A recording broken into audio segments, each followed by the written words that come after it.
Us handle all the details steps away on the south side of Charles Schwab Field. Visit blurevents.com to book your group, buy tickets, or learn about sponsorships. That's blurevents.com, your college baseball and football tailgate destination. Blur Events takes care of all the work so you can enjoy the day. My friend and I are taking a trip to Mexico this year, but neither of us speak Spanish. So we downloaded Babbel and started learning Spanish fast.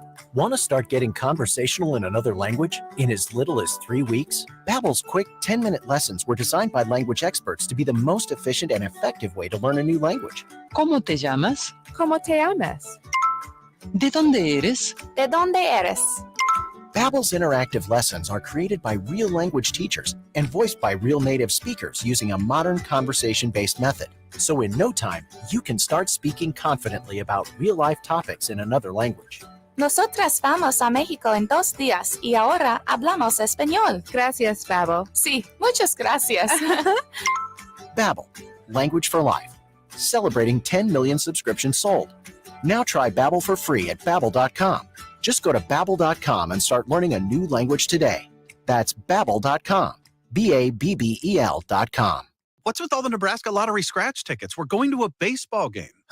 They're for the 7th inning scratch. You mean the 7th inning stretch? Hey, you can stretch if you want. I'm scratching. Starting a new baseball tradition? Sure. Why not add even more excitement to the game? Check out all these fun tickets. And I could win thousands between innings. I suppose the next thing you'll do is change Take Me Out to the Ball Game to Take Me Out to a Nebraska lottery retailer. Buy me some peanuts and scratch tickets. Play is good. Go play. Odds vary by game. Hello, Talking Deer here. I want to take this time to thank the Nebraska Lottery. Since 1993, Nebraska Lottery proceeds, over $900 million, have gone to its beneficiaries, including the environment. And since I'm out here in the field every day, I see it firsthand, or first hoof, I guess. Who are you talking to, dear? Oh, I was just thanking the Nebraska Lottery and all the people who play for supporting the Nebraska environment. That's nice, dear. The Nebraska Lottery, 30 years of building a better Nebraska. Tickets for less. Best seats, best prices, no per-ticket fees. Ticketsforless.com. KOZN Bellevue, Omaha, Council Bluffs. This is 1620 The Zone. A crossover is... Crossover dribble. Sing for the crossover. Kyrie Irving, crossover in the lane. One of the most famous crossovers of all time. Behind the back, an ankle breaker on Chris Paul. Crossover. Double crossover. The crossover continues to evolve. All right, time for the crossover. You know that whole theory that you tried to float yesterday that Josh wasn't going to be here because it's Braves-Royals week? He's back. I thought that was your theory. I don't believe so. I don't like how you twist those kind of things. Oh, no. I'm all in. I'm all in, gentlemen. Yeah. Definitely going to focus real hard at work this I don't think he should be. I don't think he should be alarmed about the Braves going against the Royals at this moment. Whoa, is that a hint of pessimism? Whoa. Is that a hint? I'm going to vacillate a lot in the month of April. There's going to be up days. There's going to be down days. Braves have bullpen issues. Almost lost to the Reds last night. Man, I was giving you so much credit yesterday. Murphy. Hey, congratulations, walk-off winner. I as well am a walk-off winner last night. People have been trying to ask me for official comment on where I stand. We're worried about your safety and your sanity. Just May 1st. May 1st. Ask me on May 1st. May 1st. May 1st. Not June 1st. No, May 1st. Okay. You can get a good idea of where they're at on May 1st. And it's I may still push it back a month. Yeah, I would. I think that's only fair. But, if they're if they're 3-23 at the end of April, then we're probably going to have a problem. Okay. Yeah. Okay. That'd be impressive because they're 3 and what now? Yeah, 3-8. Striking out 9 times in a row against Andrew Heaney. Yeah, that was comments on that was a little much. Not good. That was thank you for Matt Duffy. Yeah, Matt Duffy hit a fly ball to right field, and that was seen as a win for everybody. So people got to see that on went viral last night, back to back. Have you guys heard about the story? You know when Cantlay and Hovland were slow playing in front of Brooks and Rom, and they showed him on the tee, and it looked like Brooks was fuming. Yeah, and there was a girl that was standing. Yeah. So they figured out who she was. Yeah. Yep. She's a Texas Tech cheerleader. Yep.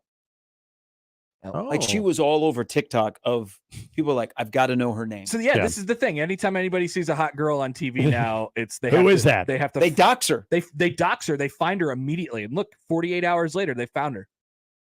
She is a Texas Tech cheerleader. And I immediately think of Cliff Kingsbury to USC. How's that going to work? Thank you to the New York Post. Appreciate you doing that hard work for everybody. But everybody will go find her Instagram. I know on your single guy TikTok that you have, she was everywhere yesterday. Oh, was she? Yes. Aliyah Kikumoto. Okay. And Godspeed on all of her social media mentions. I hope she closes everything so no one can comment. Yeah, let's see how many Instagram followers she's 19. She has now. She's 19. That's why she's 19 is trending. I was too scared to click it. I was too scared. Yep, now we know why. Bravo. She now has nearly 16,000 Instagram followers. I'm not sure how many she had prior to that. I bet she saw an uptick. I bet she has seen an uptick as well. Yes. Oh, that is not why she's 19 is trending. Oh, wait, 19 is trending is because of? Connor's favorite actress, Millie Bobby Brown, is engaged. Oh, yeah. She's 19. I don't know what she does. I had a whole segment one day. What's going on here? People seem to really like her, though. And I see her all the time, but I don't know what she does. The actress, famous for playing 11 in Netflix's Stranger Things, is 19 and engaged. Congratulations. Good on her. Good on her. At least she's alive, because usually when you trend these days, you're dead. Like so she's okay. That's who you're talking. Okay. Holly Rowe was trending last night. I thought, oh my God. Oh no. She was just trending because of the WNBA draft. She was asking some hard-hitting questions, I'm sure. Well, I always like the draft coverage of, it's like one of the biggest moments for a guy or a gal to get drafted. And ESPN used to do this with the NBA draft, and they stopped, is they would immediately go to the worst case scenario in your life. Guy would get drafted and he'd be crying. Remember when your parents died? And they'd be like, remember when you were poor and living out of a car? Remember when your cat Herschel got kicked in the head when you were 8 while you were playing basketball? Oh, how did that shape your journey to where you are today? Yeah, that was the Roy Firestone way. They even had, kind of the satirical mention in Jerry Maguire. He's like, I'm not going to cry. Yeah, they always ask about the worst tragedies. Just like, it's like, come on. Yeah, I mean, we could definitely move on from those things, but not going to make me cry. Not going to make me cry. How about the Dallas Wings having the 3rd, 4th, and 5th pick? What are the odds? Yeah, and then they traded one for. It was tough. It was a little bit tough to follow. But how'd you like to be the 5th pick? Like, I was 3rd on your draft board. Yep. I did not watch the WNBA draft last night. Any highlights? I did not. Leah Boston. Leah Boston won. Yeah, number one. Yes, I heard. Well, so 24 when Caitlin Clark, Paige Beckers, Reese are all, and Edwards from UConn are all available, and the girl who's transferring from Louisville. Yeah. And then and then Brink, who is a stud at Stanford. That could be like a game changer, but I can't take the league seriously. If we could go hop on a flight, and we're held up because here comes the WNBA team to sit and coach. That's a real life thing. Also, I mean, Caitlin Clark is definitely making way more at Iowa right now. She'd have to take to take a $500,000 pay cut to leave Iowa to go play in the WNBA. It's like 150% pay cut. It'd be the Eric Dickerson pay cut that he took when he left SMU to go to the NFL. It's exactly what it is. Josh, you were not here yesterday, I was not. but there was a quite talked about episode on television on Sunday night. American Idol is heating up, guys. Just so you know, I got done with season 1 of Succession. All right, so tread lightly. Yeah, but so I want to tread loosely. Yeah, you guys. I can leave the room. You guys can get it all out of your system. I want to get into the tread. So, not everybody, even though Succession is a show that I think collectively we are watching on Sunday nights, but not everybody is able to watch it during that time period. Do we have an etiquette? Because this was a heated debate on social media, and then with a couple of my friends yesterday.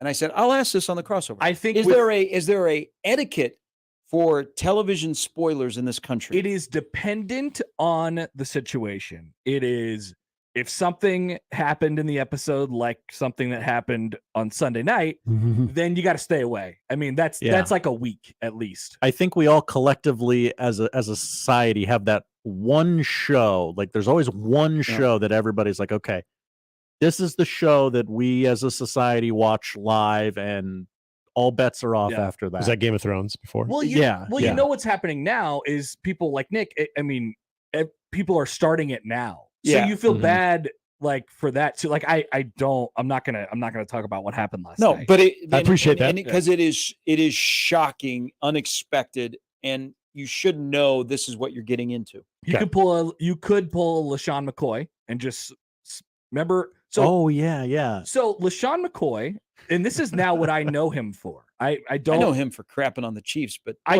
don't think about him as an NFL running back anymore, and all the crazy things that he did. As I a admit he professional. was such a productive fantasy player. I but think anyway. about him when he went to a preview of Avengers Endgame, right? The first one, when the whole thing happened, and spoiled it. Or no, maybe it was the second one when a specific character, who I think we could talk about this now. Oh yeah, the time has passed. Iron Man died. Yeah. Iron Man died. And he was like, oh man, R.I.P. Iron Man. And this is before the movie was released to the general public. He tweeted it. He tweeted that out. And that was not good. Did he get like a cease and desist from like the studio? I think if you're the NFL, you had to suspend him. That's conduct detrimental. It is. It is. That's really bad. You can't That is do not protecting the shield. It was before the episode had even come out to the general public. People were like, "What is going on?" Yeah, because that is code of conduct type of violation, in my opinion. Absolutely. So that should be like a misdemeanor. Yeah. He should maybe go to jail. Mm-hmm. Or at least a hefty fine. A significant fine. I learned last week that there are some misdemeanors you don't have to go to jail for.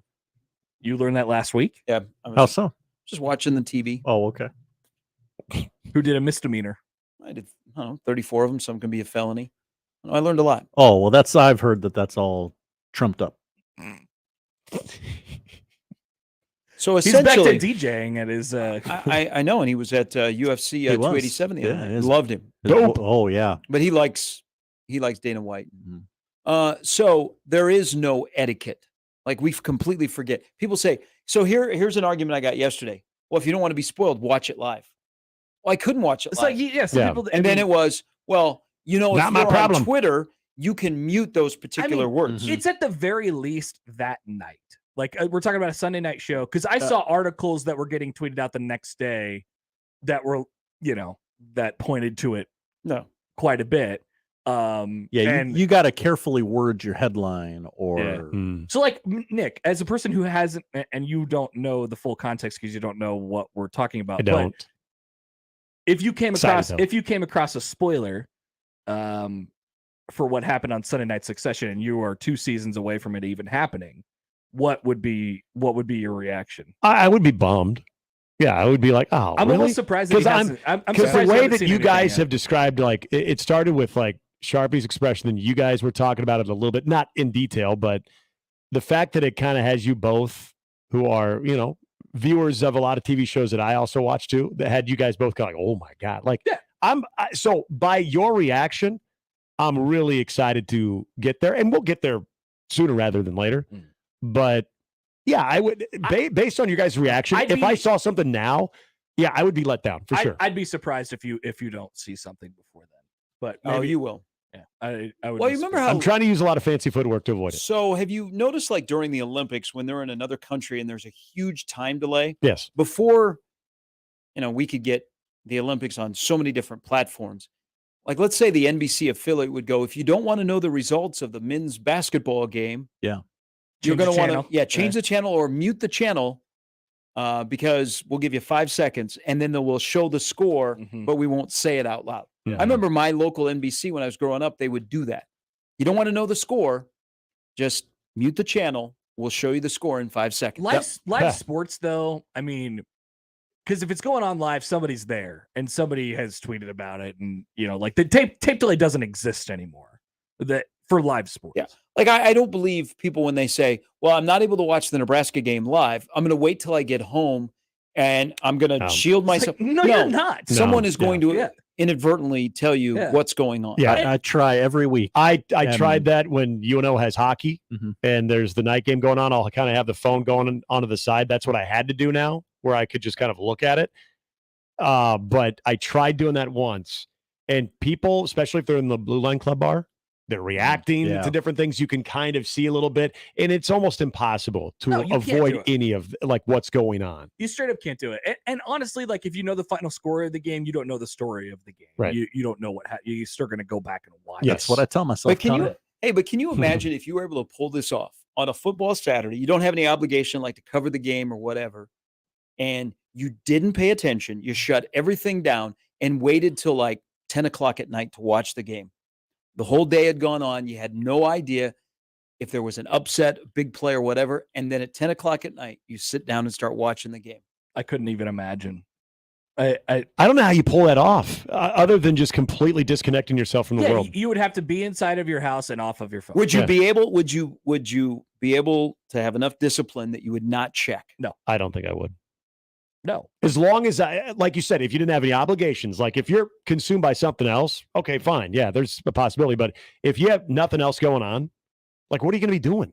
Yeah, there's like a whole college football Saturday. Right. I mean, you're going to avoid the score ticker too. Like, so you're just watching. I guess that's where you make up for seasons in succession. You're watching episodes and then, you know what? Time to watch the game now. Drive cross country, you have books on tape.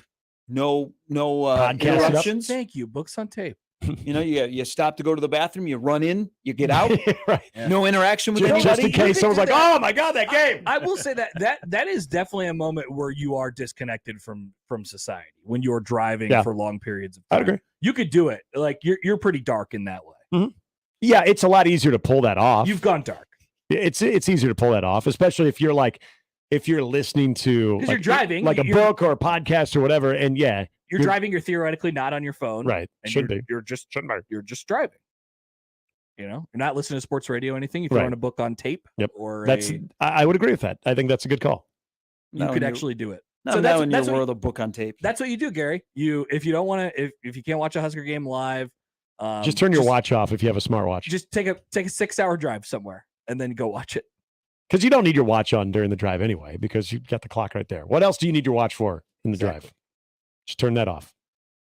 Because that's the one thing, like as much as I would try to I've tried this on a couple of occasions, would try to disconnect and watch it later. No matter who I try to remind, like if I have some friends, there's always one friend that comes out of the woodwork. Did you see that? Can you believe what happened? Mm-hmm. No. Yeah. Don't tell me. You definitely have to turn off all your group texts. Yep. I mean, or just don't look at your phone at all. It's just a lot of work. You got to cover a lot of bases to pull this off. I definitely turn off all my group. I mean, I have most of my group text turned off, the notifications turned off in general. During a Husker game day, I mean, 60, 70, 80, 100, whatever text during game. I'm just like, I can't deal with this right now. I'm trying to watch a football game. I don't want to talk to you guys. I'm not that popular, so I don't have that many. But see, that's why when you watch your favorite team, you put the phone like in the kitchen. You just watch the game. Yep. Like during a Chiefs game, that's what I do. But the best way to do it, of course, is live. And you like to. I like to be interactive with the community. You like to be on Royals Twitter. I don't. I'm not on there very much. You don't go into the world of Royals Twitter. Is that a scary place? There is some stuff going on in there. Some dark things. Yes. Sung Woo, remember Sung Woo? Oh yeah. Sung Woo follows me. He retweets me every once in a while. We follow each other. You ever met in person? We did not. When the Royals were going through their run and he was here? No, when he was here, he came and showed up for a week and they won every game in the week and the whole thing. But no, I never met Sung Woo. Is that the most famous person that follows you? I don't think so. Because he must have Larry the Cable Guy. Okay. Larry the Cable Guy. He must have a billion followers. Sung Woo? Yeah. I don't think so. Maybe a billion's a little much. Yeah, it'd be a lot. I might bring down my... Yeah, try 24,000. Okay. Well, he's not me. Yeah. How much? You have more than 24,000? Share the love. 28,000, Gary. Wow. Sharp. Maybe you just tweet out, "Hey, follow at Happer Show." At Gary Sharp 1620. Well, if you like, and I could like some stuff, and then some people will follow. Yeah. You don't even tweet that much. You know what? And I'm very proud because I don't have a lot of Russian bots or porn stars. That's huge. Because I shut them down when they want to put me in a 7-person DM. You got to get that. I get those a couple times a week. You do got to be on top of that. Send those out right away. I'm like, you have a name that you should be fighting in the UFC. Maybe that's why. Yeah, you have a popular enough name where people probably are just like, I don't know which Gary Sharp this is, but I'm gonna follow all the Gary Sharps. Yeah. Or you get new people that maybe they think you're Greg Sharp. That happens a lot during this time of the year in baseball. Oh yeah, you get tweeted because at. people will. What are you talking about? Like there was a guy, and I engaged with him because there was a guy last year that tweeted. He meant to tweet at Greg Sharp. Yeah. And tweeted at me. And he said, hey, just to let you know, there's a lot of people in the tractors that are listening to the game today. There's a busy day in the fields. Can you give us a shout out?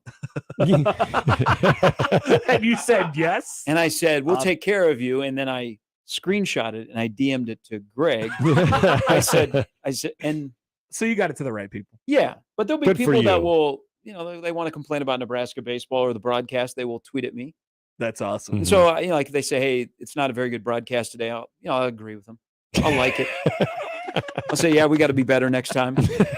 Thanks for tuning in. Trust me, we were just working out some kinks behind the scenes over here. Yeah, we got a lot of drama going on in the booth today. Yeah. Not everybody likes each other. So during baseball season, people will get us confused. Cool. But there are That's a lot of them I ignore. Nobody gets me confused with anybody. Except for every redheaded, bearded guy in the world. Well, I mean, but usually those people don't have names. They're just like people. Except for Luke Roscom. Oh yeah, I can see that. Okay. Everybody thinks I'm that is a. Remember when we were trying to figure out your lookalike? Yeah. Why did we bring up Luke Roscom? I don't think so. Probably doesn't register on the Q scale very much, but that's here locally. I think definitely. He still plays for the Lincoln Salt Dogs. Nice. Have you guys taken a side by side? No. Okay. See, Roscom doesn't always go full beard though. He'll trim it down every now and then. A lot more frequent than you do. I have to. Does Brian Warner still play for the Salt Dogs? Brian Warner? Marilyn Manson? No. I don't know who that So is. he was like one of the original Salt Dogs. He may have become a Lincoln police officer. One of the original Salt Dogs. Yeah, I hope he's He not playing played if like he's one of the 15 original. years with the Salt Dogs. Like Kurt Smith? Yeah. Yeah, well, he predates him, I think. Oh, man. Well, I don't think Kurt's there anymore. Okay. I think Brian Warner might have become a Lincoln police officer, but he was worth 32, a little stocky guy, usually hit about 320 in that league. Love that. Nice. Just love those guys. It's a gamer. It's the same thing with Kurt Smith. Kurt Smith just dominated that thing for 15 years. I don't think I've watched enough Salt Dog games to tell you, like, oh yeah, he was a mainstay. I had a buddy who played there for a season. He was drafted by the Cubs. No, actually drafted by the Brewers and traded to the Cubs, and then he wound up at the Salt Dogs. Are the Lincoln Salt Dogs still a thing? Yeah, that's right. They run the show over there at Haymarket They call Park. it. Yeah, they call it. When they first started, it was like a big deal. Yeah, it was. You could drink a beer at a baseball game there. It was fun. I'm in Lincoln. I'm drinking beer at a baseball game. So when the Salt Dogs in the Haymarket Park opened, remember, Nebraska was still Buck Belcher when they opened Haymarket Park. Yeah. And they thought about moving the Super to Haymarket Park. And the Salt Dogs were like, nope, we built it. We're the first to play in it. I don't get it. I don't get it with them. But like the first couple of years, like it was super popular. And then There was. But now, I mean, good on them. They've been around for 20 years. yeah, I think this is the 20th year of the Salt Dogs now. Or maybe, no, it would be longer than that. 25 now, probably. Almost close to that. Was it cool because you could bring your kids and just toss them over to the playground? It's because that was kind of a new thing. It's almost professional baseball. Yeah. Yeah, berms. I actually think that's on the branding of the American Association. Lincoln Good Salt Dogs. slogan. It's almost professional We're baseball. almost professional baseball. How do they not? I mean, they got to get like a AA team there. I mean, they could definitely host a AAA team there too. I think. Yeah. It would. The Omaha Storm Chasers would have to approve. Really, Because Omaha has that market. Okay. Mm-hmm. I could see that. Because did the Storm Chasers play an exhibition game or a regular season game there once? At Haymarket? Yeah. Oh, I don't remember that. No. Or did they have to play there because of Rosenblatt or Warner being unusable? Yeah. When was this? I don't know. I was thinking this was a while back. I don't recall. It's possible. I mean, I can't imagine the Salt Dogs who own the stadium would allow them to play there because they're real baseball, not almost baseball. Yeah. They don't allow the Salt Dogs don't allow anything apparently. But I mean, I could see them being like a high A ball. Like you could.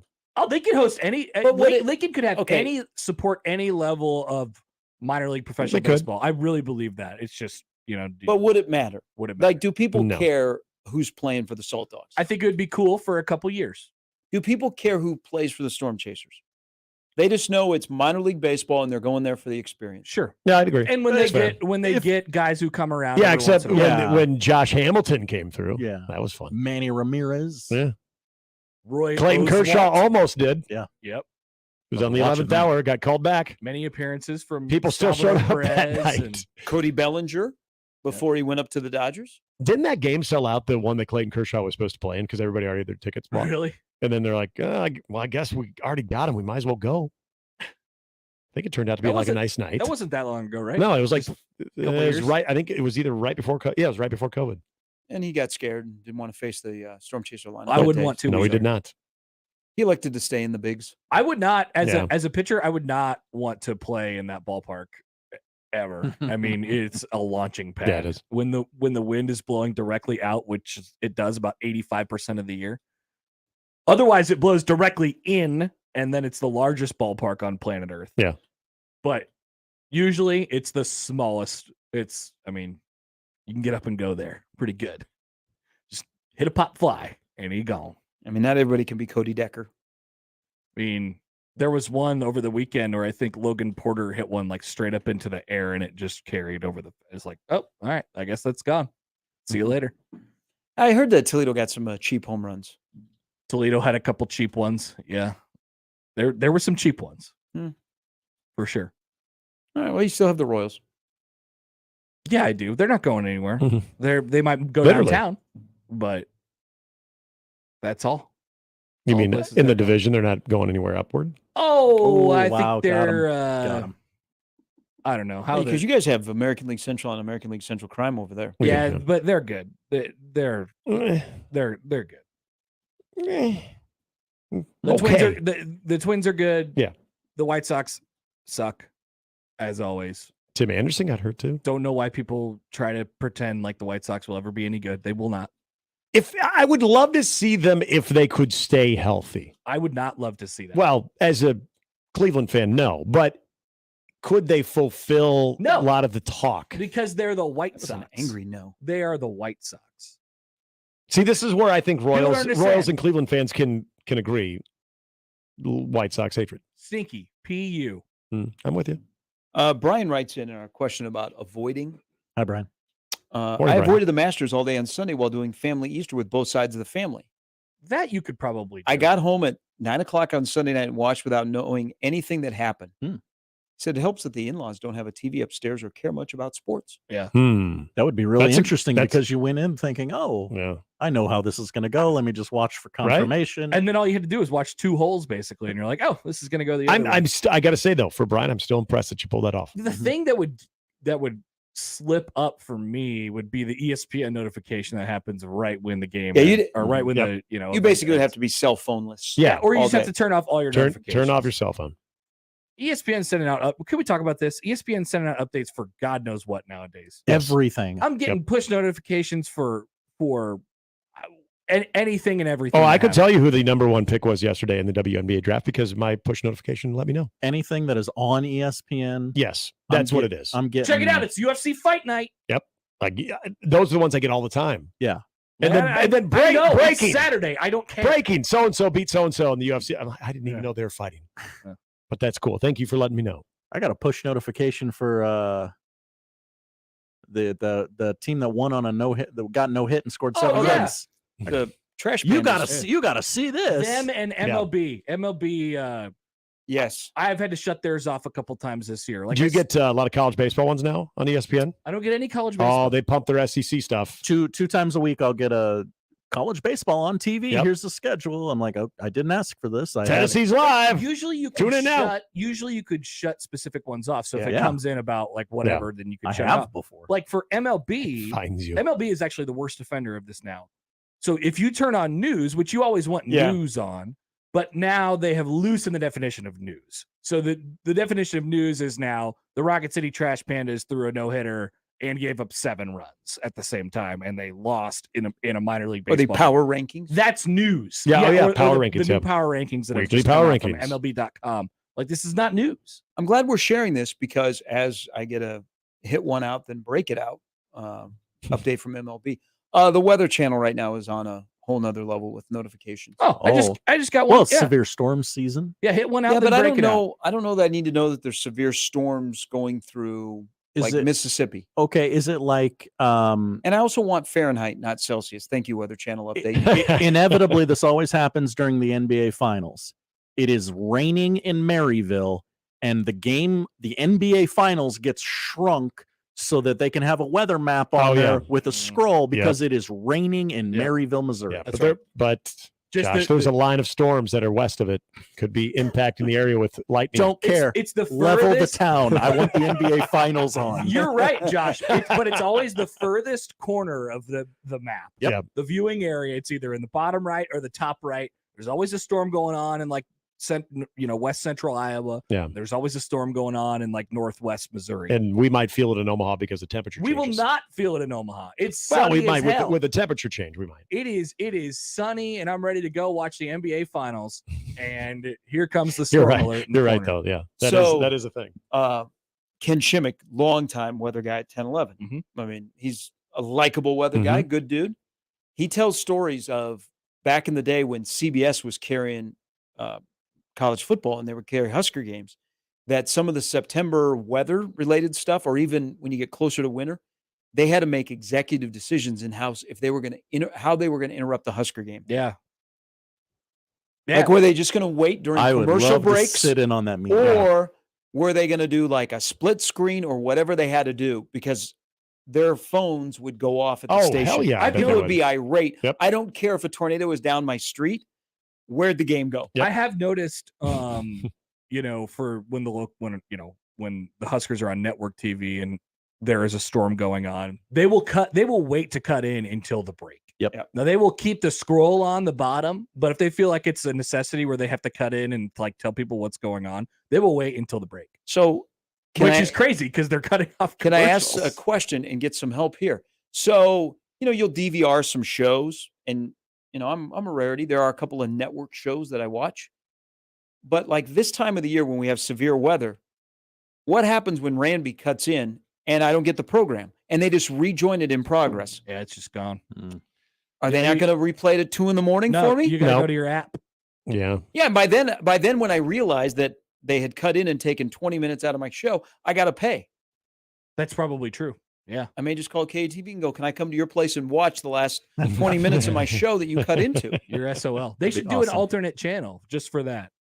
It's like they should. Don't they have Me TV? Let's have a mirror. Let's have a mirror channel. I would think they would. Yeah. And then when we cut in, it won't screw up your DVRs. If you don't give a hoot about this, Why you can't can they do continue what to watch your sports is program doing, here. where sports has split screens? So you have a commercial going on, but you still see the live action. Why can't I have my show on and you're on my other channel? Yeah, but that would kind of be annoying too if they Playing through. If you went But back I'll and mute watch it bit back. like you can do on YouTube with the quad box. Yep. You can mute one and you get the live audio of the one that you're highlighting. See, and that I think people maybe don't even realize how much it's annoying when you see the split screen. It's when you can't hear the audio of the game. That is, I think you could deal with, okay, I can tell there's a weather situation because now my screen is being hijacked.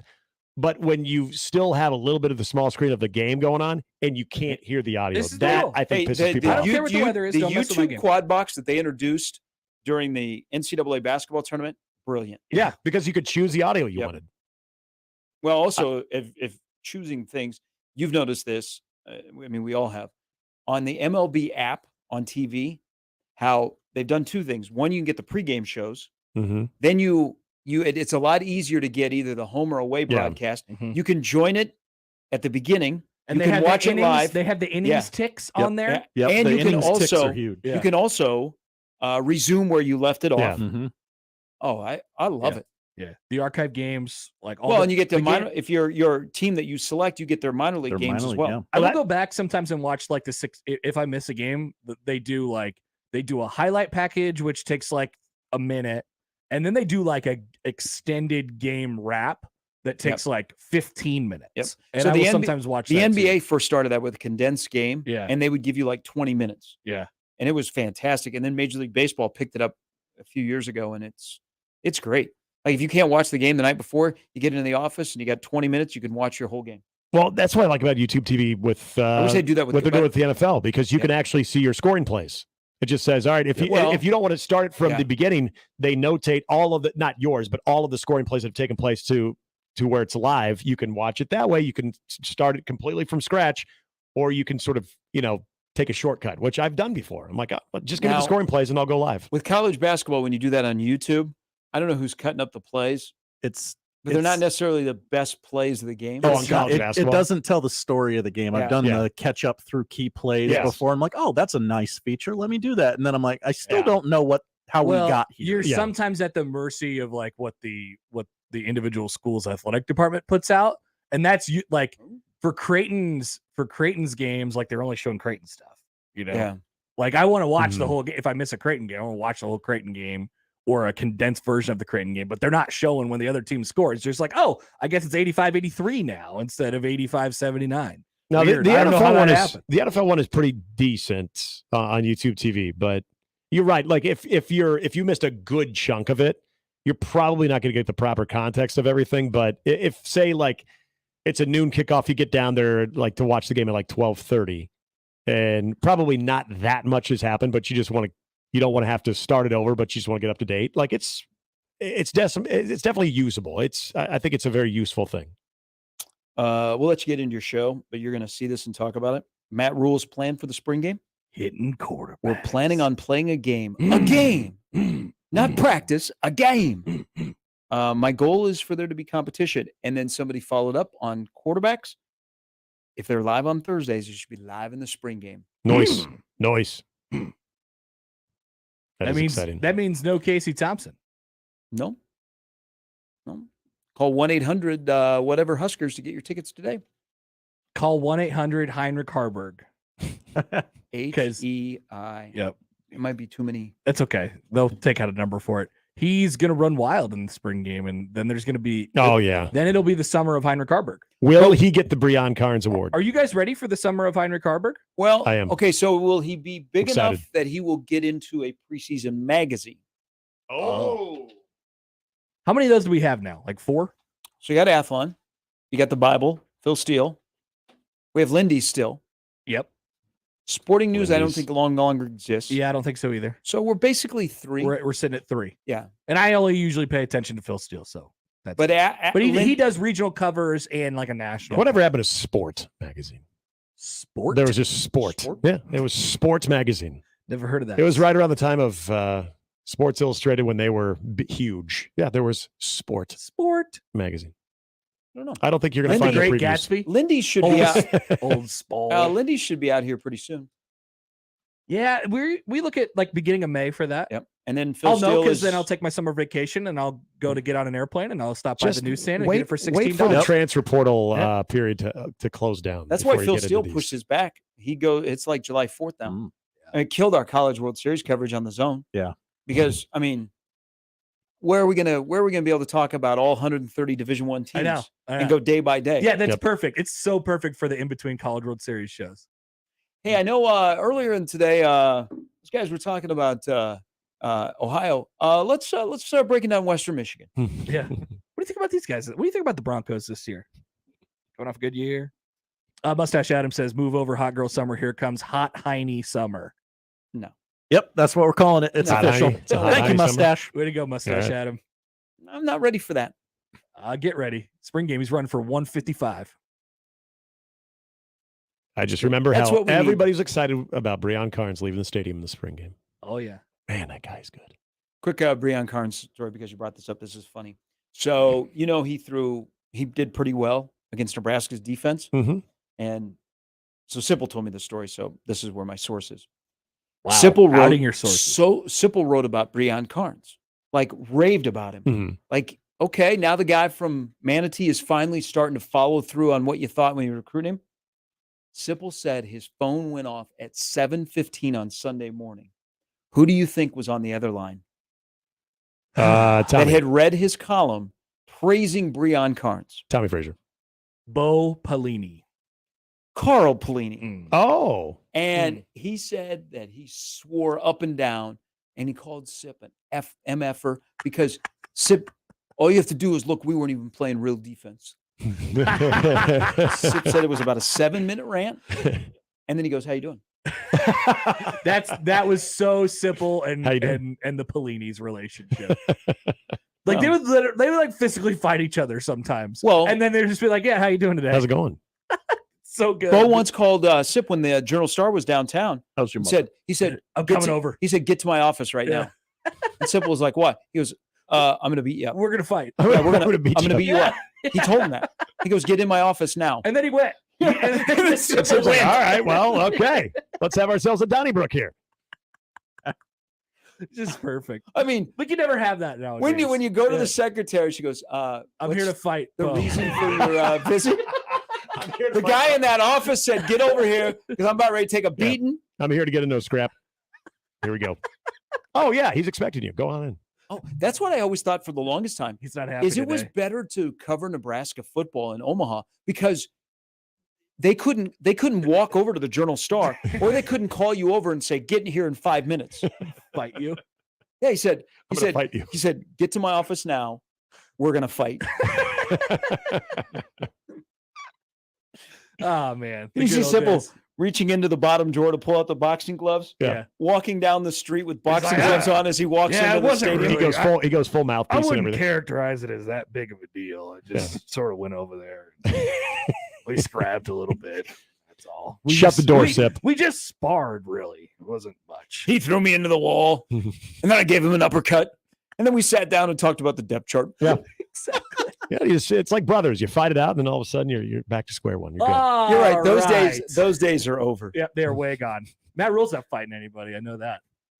Hey, McEwen, get to my office. We're fighting. We fight with our words now in 2023. All right, that's the crossover. See you later, guys. We'll start things off next. That's the crossover. The Connor Happer Show is next on 1620 The Zone.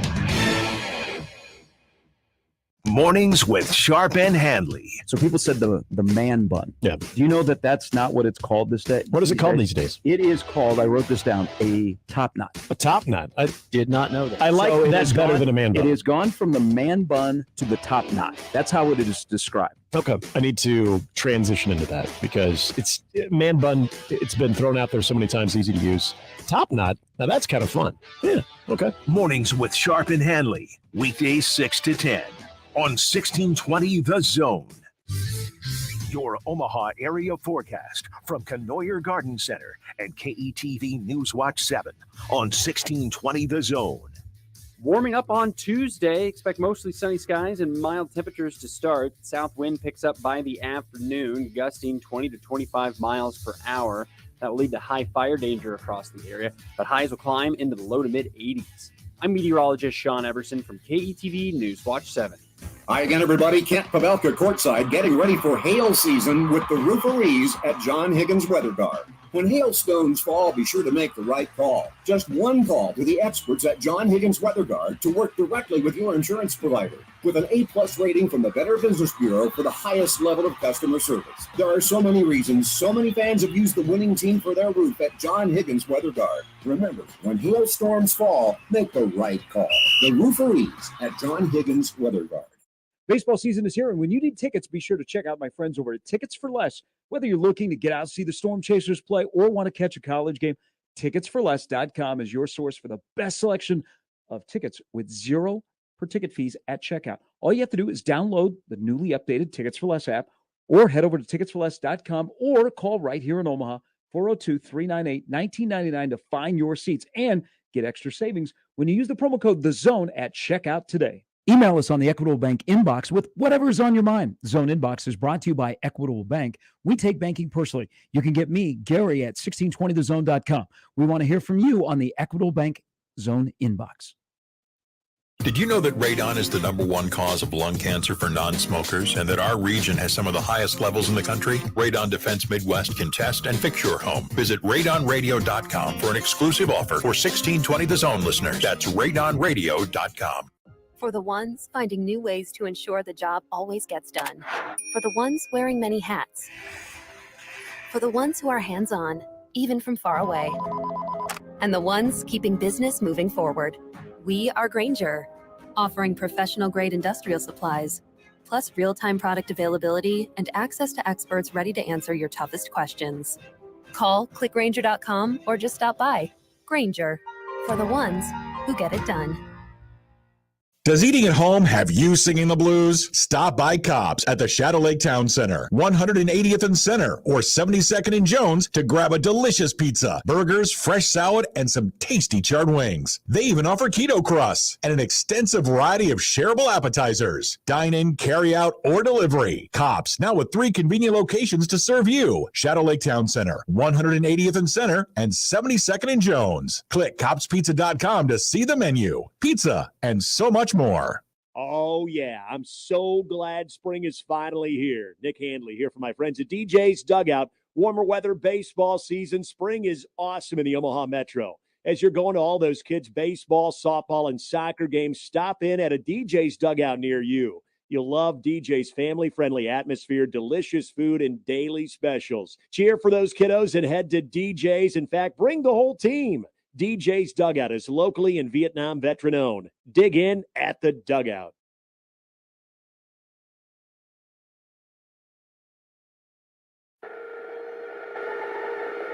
It's the Connor Happer Show.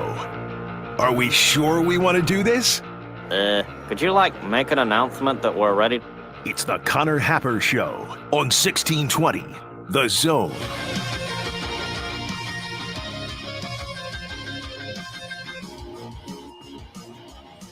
All right, good morning. Welcome in. Happy Tuesday. It is the Connor Happer Show. You're on 1620 The Zone and on 1620thezone.com. Connor Happer and Josh Odson. Hello. Josh, we've missed you dearly. I've missed all of you as well. But I am back. Just one day. One day. Working a full rest of the week.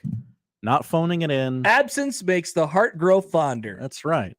And everybody is growing fonder of you. Well, the Tampa Bay, that's all the producers. The Tampa Bay Rays still haven't lost. They have not. Since you've been gone. People forget. But welcome to the show. Happy Tuesday. A lot of things to cover today, including an investigative report. That's right. We will investigate today. Are Colorado football players really that tiny? Will be discussed on the show. Shocking video out of Boulder. I mean, all of them. And people can't stop. People have noticed this and now can't stop commenting. And the comments are just flooded with why are your players so small? Looks like an FCS team, maybe even less than that. We'll get into everything that has come out of practice today. Just heard from Matt Rule. We will hear from Tiny Baby Boy, or hearing from Tiny Baby Boy right now. Good. Which is great. We will talk about the Orioles dong bong. Hottest thing in baseball. It is the dong bong. We'll get an update on Dylon Watch and ask a pivotal question in the Dylon recruitment. And the question is simply this. Is Dylon Watch, is it time to stand down on Dylon Watch? Because he's definitely coming to the city of Lincoln to play for the Nebraska football Cornhuskers. He's definitely going somewhere. Okay. I don't know that it's here. So that will be discussed throughout the show today. And the Big Ten does not have a new commissioner. It is not ACC Commissioner Jim Phillips, former Northwestern Athletic Director Jim Phillips, who had been targeted, I think, for the job for quite some time. He is now locked in as the ACC Commissioner for a while now. Some reporting done from The Athletic today saying that the Big Ten could announce its next move at Commissioner this week. We have no names. Jim Phillips was the only name. We have no names. Okay. So we will dive into that during the show today. Congratulations, Josh, by the way. As we mentioned during the crossover, COVID is over. Oh, yes. Congratulations to all. We made it. I don't know when COVID ended in the state of Nebraska. It ended, probably a little sooner than most places in the world. But COVID now in the United States, over, according to President B. Thank you. Well, we stopped the spread. I did that. We got it under control. Yeah, we did the 2 weeks, right? It was over. You can exit your homes now. By the way, on one of these email lists that I'm on that sends us all the dumb surveys, Josh. Yeah. So we get what? What would you say? About 14 of them a day? That sounds about right. I wake up to probably 6 of them every morning. Mm-hmm. I received this one at 9 o'clock this morning, and it actually caught my eye. Nebraska has been named the least sleepiest state in the U.S. We are the least sleepiest state. I mean, grammar aside, I think that's great. So we are the most awake state? Yeah. Is that what they're trying to say? Yes. That's what it sounds like to me. Look at the rankings, 50th. Number 50. We are not so sleepy. West Virginia, the sleepiest state. Number 1 sleepiest state. That's odd because you think they drink all that Mountain Dew over there in West Virginia. Yeah, but maybe that has an adverse effect after the effects wear off. Sure. Also, fake NBA playoff games tonight. Shout out Pat Bev, who will stand on the table for the Timberwolves tonight if they go to LA and get a win. It will not be Rudy Gobert. No, it will not be Rudy Gobert. It will probably not be anybody on the Timberwolves. Will LeBron stand on the table and do the Pat Bev thing from last year? What a moment in time that was, by the way. So much fun. Could you imagine the drama if LeBron James jumped on the table and irked Pat Bev like that? The playing games. Oh, Pat Bev would lose his mind. We will never know if LeBron is pro playing game, anti playing game. It's his idea. It's not his idea. He hates it. He loves it. Now he's in it. And he plays the Minnesota Timberwolves tonight, sans Rudy Gobert, of course. And by the way, speaking of Pat Bev, tomorrow the Bulls are in a play-in game. Did you know Pat Bev played for the Bulls? I knew he got dealt.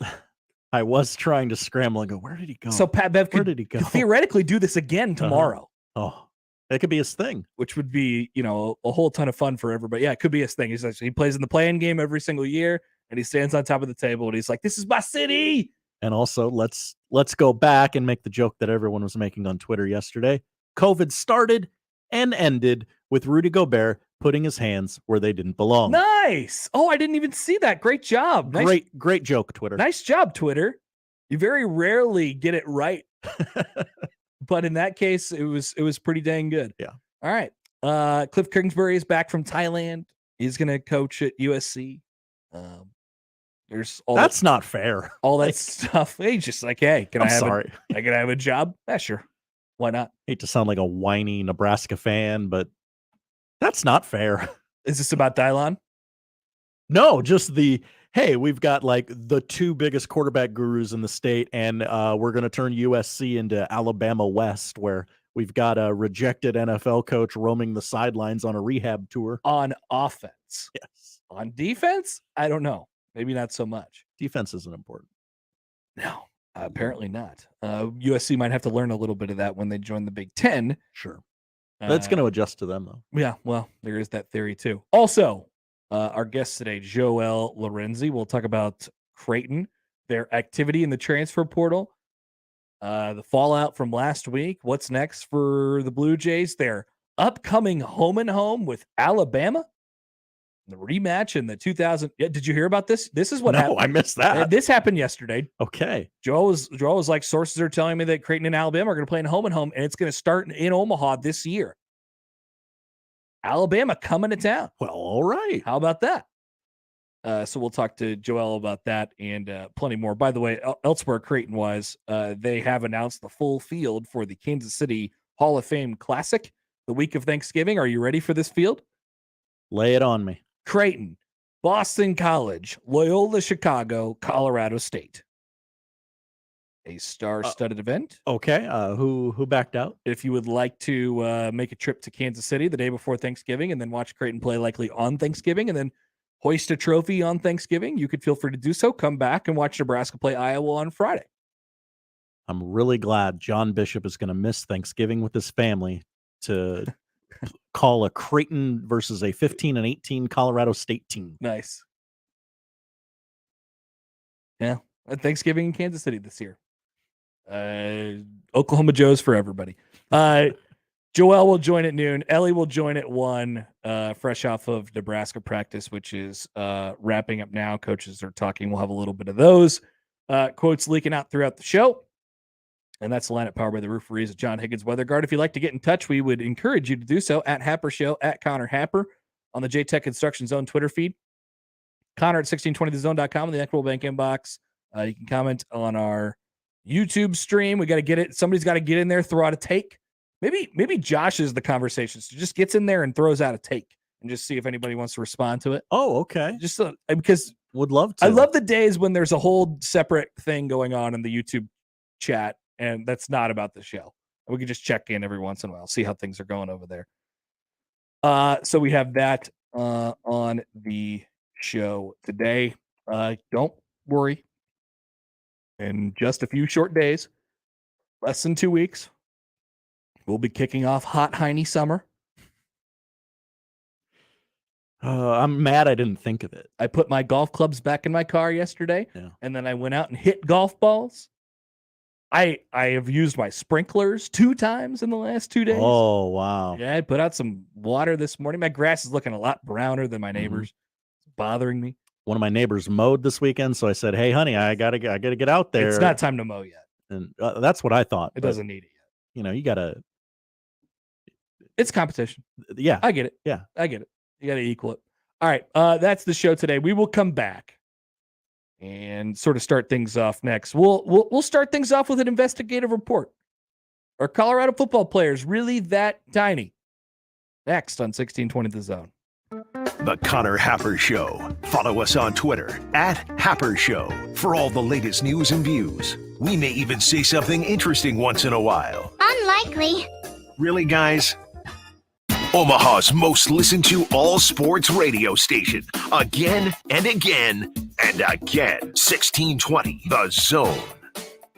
The brand new Dollar General Distribution Center in Blair is now hiring. Starting wage is up to $22 per hour with benefits including medical, dental, vision, 401k, and a $2,000 sign-on bonus. Apply today by texting DG Warehouse to 25000 or online at dollargeneral.com/careers. Again, apply today by texting DG Warehouse to 25000 or online at dollargeneral.com/careers. Dollar General can't wait to have you become a team member at their brand new distribution center. Spring is a season of new beginnings, and Kinghorn Gardens has opportunities for you to build a new career with them. They've been transforming outdoor spaces for 30 plus years, and they're looking for difference makers to join them. They've defined what it means to be a full-service landscape company, and they take care of some of the most beautiful spaces in Omaha. Become more familiar with them and the positions they have open at kinghorngardens.com. That's kinghorngardens.com. At Kinghorn Gardens, they do things differently.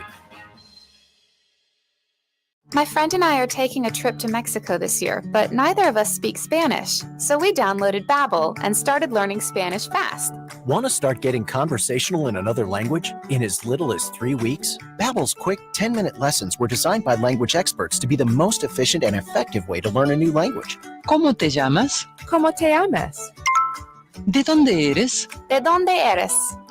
Babbel's interactive lessons are created by real language teachers and voiced by real native speakers using a modern conversation-based method. So in no time, you can start speaking confidently about real-life topics in another language. Nosotras vamos a México en 2 días y ahora hablamos español. Gracias, Babbel. Sí, muchas gracias. Babbel, language for life.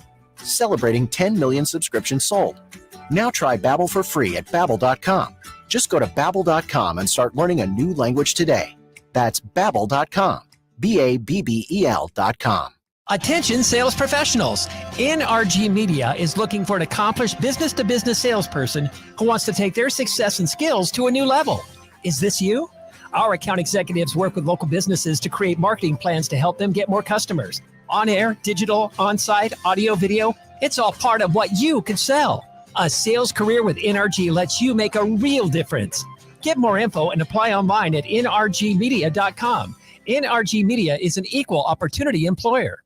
PACE, Police Athletics for Community Engagement Organization, is dedicated to preventing at-risk and disadvantaged inner-city children from becoming involved in street gangs, crime, drug use, and victimization. Last year, PACE served over 5,000 area kids with wholesome competition and free participation in soccer, baseball, CrossFit, and flag football. To help PACE and local families make sure kids have access to safe and fun spring and summer activities, please go to paceomaha.org to support the PACE mission. Thank you. Cards issued by Sutton Bank and Celtic Bank, members FDIC. Terms and conditions apply. What if you could do business without busy work? With Ramp, you can. Ramp is the future of finance with smart automation, corporate cards, and spend management. Just imagine, no more expense reports or shuffling wrinkled receipts. No more slogging through invoices or getting surprised by unexpected charges. Just your business's big idea with smart spend controls, automation that crushes busy work, and real-time insights so you can make it happen. In other words, Ramp completely reimagined finance to make it work for your business. Get set up, issue corporate cards, and start making payments in less than 15 minutes. See how Ramp does finance. Join today and get $250 just for signing up. Just go to ramp.com/offer. That's ramp.com/offer to get $250 for signing up. That's ramp.com/offer. Join Share Omaha and Share Iowa for Do Good Days, April 19th through the 22nd. In the spirit of National Volunteer Week, take time to volunteer and honor what doing good means to you. Get involved at shareomaha.org. Tickets for less. Best seats, best prices, no per-ticket fees. Ticketsforless.com. KOZN Bellevue, Omaha, Council Bluffs. This is 1620 The Zone.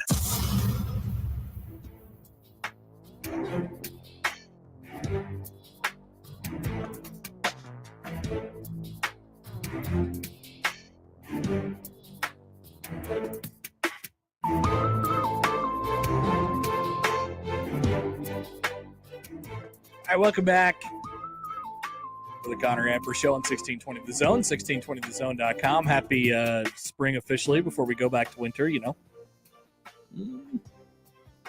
It'll happen. I think we're in that week of spring right now. Yeah, it'll happen 1 for week like of a spring. 48-hour stretch. And obviously it's this weekend. It's supposed to be like rainy and in the 50s.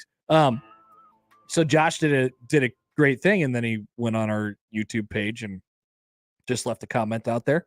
Spring is over. It is now summer. Discuss. We have one person who is bitten on that bait. It is Yippee, who says Nebraska. Good take. Strong. Couldn't agree more. So admittedly, we are paying a lot of attention as to what's going on with our friends in Boulder, Colorado. It's hard to not. It is one of the more intriguing projects that I've seen in college football in a long time, right? It is one of those things that could end in total disaster, or it could be good. I don't know. It's a football program that's had a lot of history, but obviously zero of it lately. All of it is very interesting, of course, leading to the guy who's running the football program. So forgive us if we talk a lot about Colorado football. We do. I'm admitting it. Are they in our heads? Are they living in our heads rent free? Maybe. I don't know. You might be able to say that.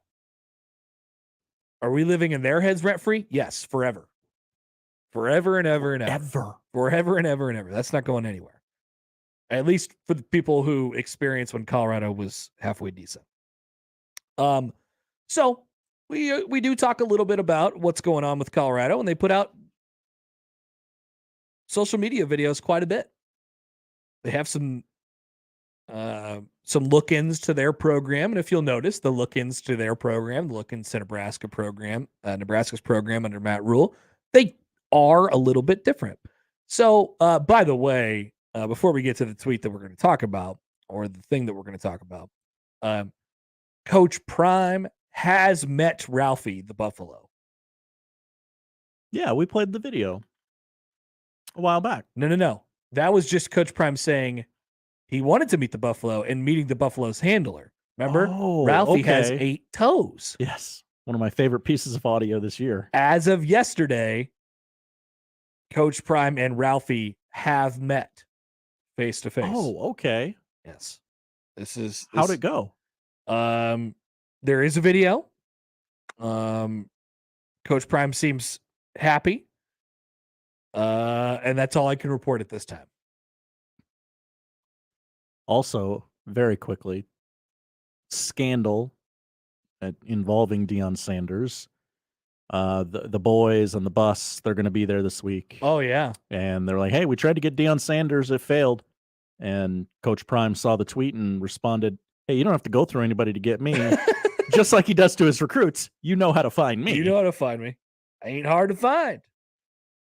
So yes, sounds like Coach Prime's going to be on the bus, and we'll have Will Compton talking about Nebraska a whole bunch during that. So there'll be plenty to sift through from that. And he's like, I don't think about Nebraska. I don't think about other teams. I'm focused on Colorado. I'll have to watch another 2-hour-long Bussin' with the Boys podcast. Hey, everybody who does a fun. podcast, it doesn't have to be 2 hours. It doesn't. Josh! It doesn't. Thank you. My God, man.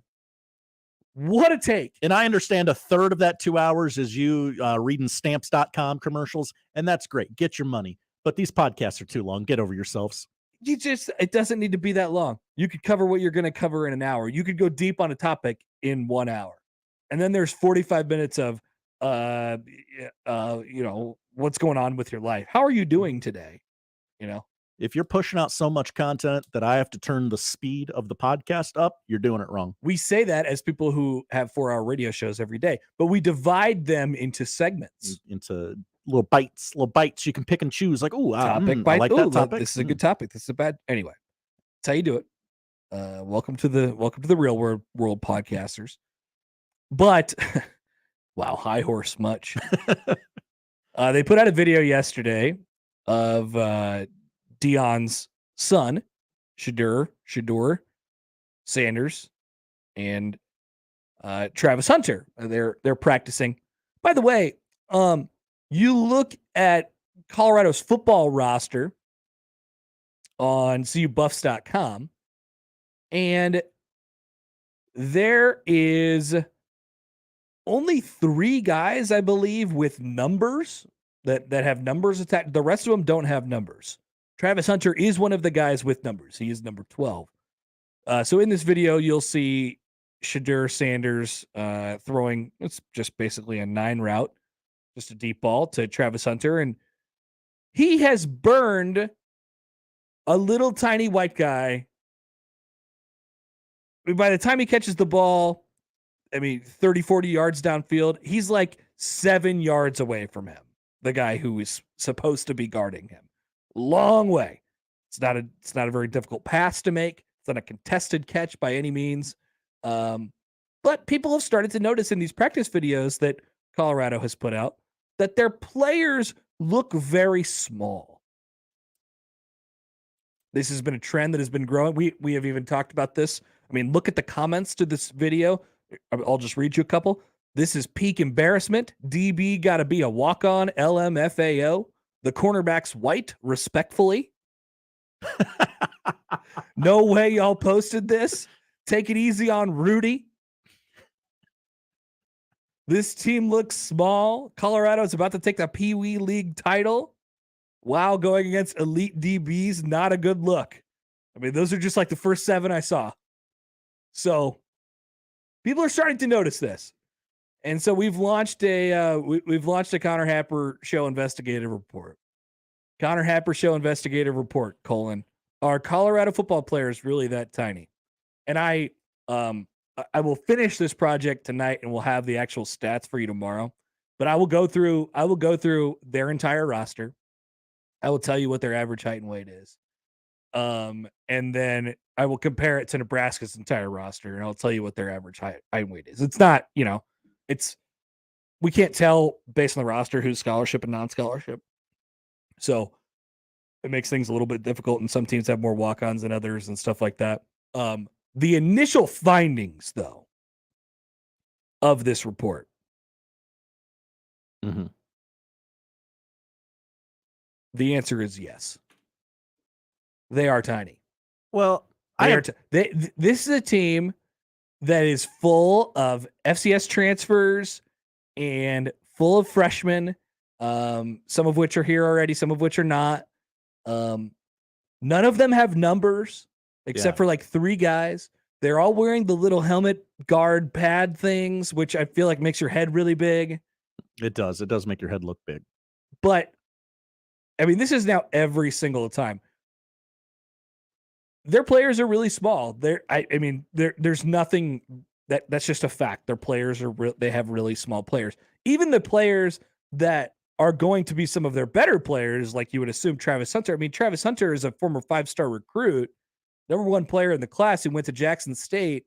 And even, he's like under 6 foot and 175.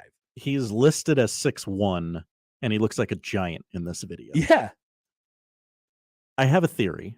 All right. If I may present it to the investigative committee. Sure. I mean, I'm not done with the research project yet. The investigation is still ongoing. Okay. I just wanted to give you an update. I believe this to be like I will liken it to when an NBA player is coming back from injury and they send out a video of them cooking some randos at the Y. And you're like, oh, Kevin Durant's back. Look at him shimmy and shake this fat slob. No, when they all go to Lifetime Fitness. Yeah. Over the summer, and they're like, look at Kevin Durant make these stand-up unguarded jump shots. I think that's what we have here. Because I mean the O line in this video is towering over the people across from them.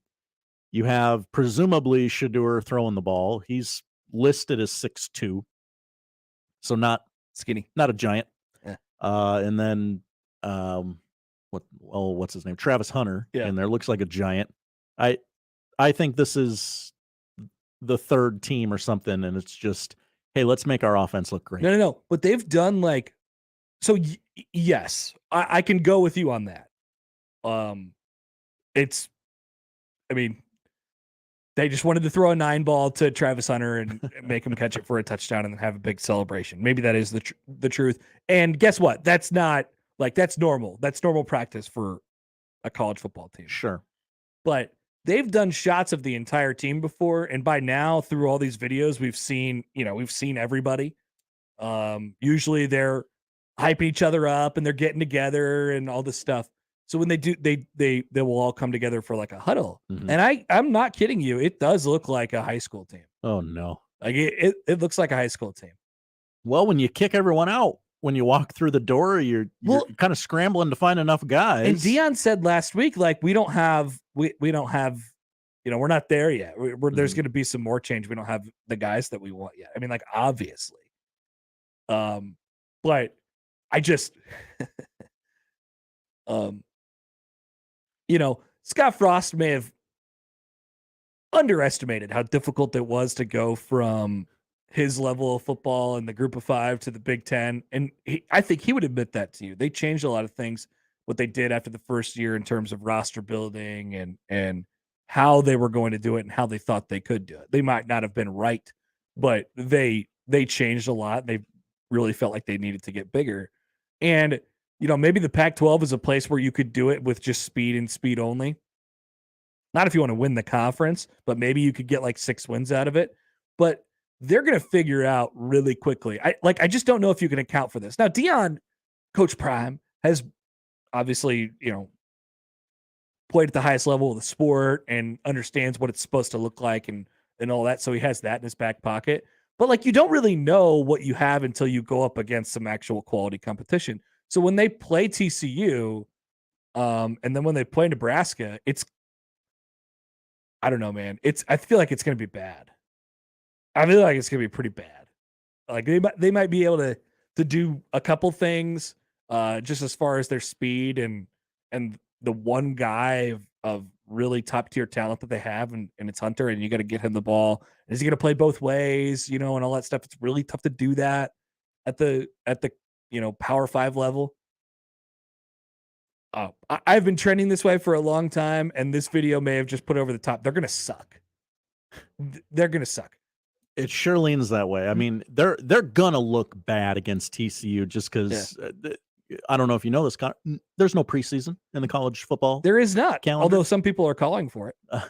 And they're gonna get trucked by those big Texas guys, and it's gonna look bad. And we're gonna do the week 0 panic of. Does Colorado need to pull Deion Sanders into the office and ask what's going on? What's happening to our football program? No, they suck. They sucked before. They're going to suck after. So the internet has identified the white cornerback that was cooked in this video. I love you, internet. Once again, great stuff by the internet. He is 5'10", 170-pound freshman from Broomfield, Colorado, Broomfield Legacy High School. Braden Keith. His name is Braden. He looks like a Braden Keith. His name is Braden, and I just thought that was about perfect. Hey, put Braden on him. Hit record, put Braden on him. Yeah, but don't forget to hit record. So just wanted to give you a little check-in on our update, the report will be out in full tomorrow. We are willing to give excerpts of it here for you today. Yeah, the initial findings do point to, yes, Colorado football players are really that tiny. And by the way, I was in my travels, in my searches on cubuffs.com today, pouring over their roster a little bit. As you do every day.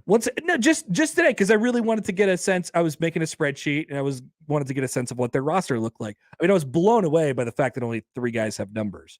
First of all, I mean, really. So let me pull it up here real quick. Yeah, 3 guys: Jimmy Horn Jr., who's a transfer from South Florida; Travis Hunter, from Jackson State, obviously, and Shane Cokes is a defensive lineman, and he's a grad transfer from Dartmouth.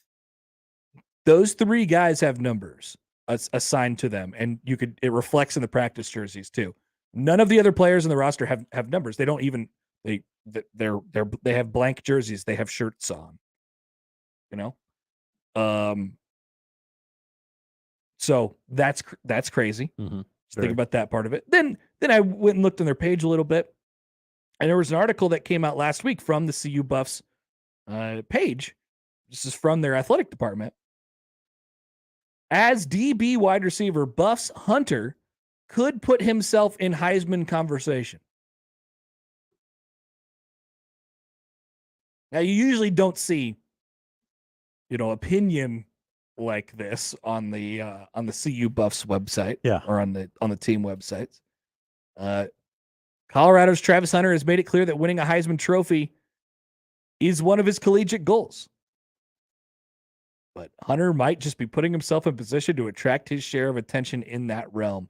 If he could follow through on what he's trying to build this spring with the Buffalo's workouts, he could legitimately put his name in that mix next fall. Could he?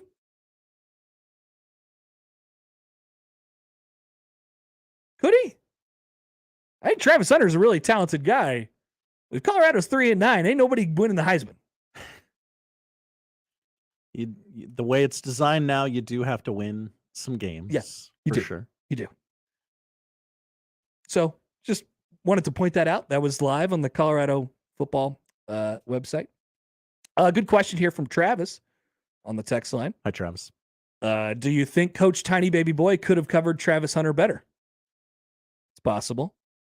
We've seen some videos of that. I'll also get another question about Tiny Baby Boy from Dan. Colorado heard we had a tiny baby boy, so they got jealous and got a team full of tiny baby boys. Steve said that on Twitter as well, tiny baby boys. Joel tweets in, he says, my first thought was, did they ask the punter to play corner for this video? No, they just went and asked Braden. Braden, go get him. Turn that camera on. All right, Coach. Thanks for giving me my chance. I'm gonna make you proud. We're gonna look back on this someday and laugh. So that's an boy update. Howdy. That's an update from Colorado. We'll follow up on this, of course. Release all the findings of the report tomorrow. I will break it down position by position. Ooh. I will break it down. Just roster over roster. I can't do walk-on scholarship just because that doesn't really. It just doesn't work. Because they don't tell you who's on scholarship and who's not on the college football roster, sadly. It'd make a lot of research projects a lot easier, by the way, if they did. But so we'll keep you updated on that one as we go forward. But Colorado, very small. At least those are the initial findings. So we'll come back with this. You may have seen the scene in Central City yesterday where Nebraska volleyball is hosting a exhibition match. Good plan? Bad plan? How much further can we take this? I've got a question about this whole thing when we talk about it. I saw a video pop up on my TikTok feed last night, and I don't remember this happening in the moment, but the Dodgers played the Red Sox at the LA Coliseum, and it was 210 feet down the left field line. But they got 115,000 people in the stadium for the baseball game because they wanted to see the Dodgers and the Red Sox do this exhibition baseball game. We're talking about exhibitions here. What's the craziest idea you can think of with one of the Nebraska teams taking their show on the road for an exhibition? We'll be back with that and more next on the Connor Happer Show on 1620 The Zone. Live from the Host Coffee Studio, this is 1620 The Zone. If the COVID pandemic should have taught us anything, it's that the worst estate planning anyone can do is do nothing. Write this number down, 402-397-5880. That's the number to the law office of Christian R. Blanc. Chris Blanc can walk you through the creation of your own estate plans that include power of medical attorney, living will, joint living trust, and more. Your initial consultation is always free. Call the law office of Christian R. Blanc at 402-397-5880. Hey everyone, Josh Peterson here for my friends at Miracle Hill Golf and Tennis. I have been saying it throughout the last few weeks. They are changing the way that they do golf instruction at Miracle Hill Golf and Tennis. One of the changes, on-course instruction. If you want to find out more information and learn from Mike Faber and Jonathan Melke, find your best golf swing, give them a call today at 402-498-0220. They're located just north of the Dodge on 120th Street, Miracle Hill Golf and Tennis. When you keep a car for a long time, it becomes a classic. When you keep your air conditioner for a long time, it becomes, well, let's just say it doesn't get better with age. Call Standard Heating and Air Conditioning and have your old air conditioner checked out. If it's needed, you can have a brand new Carrier air conditioner installed in no time with fast and easy financing. When the other companies send salesmen, Standard sends qualified technicians. It's just part of the way we do the things we do. Carrier, turn to the experts. It's time to wake up your taste buds. Introducing my new Fiesta Line Chicken Pizza.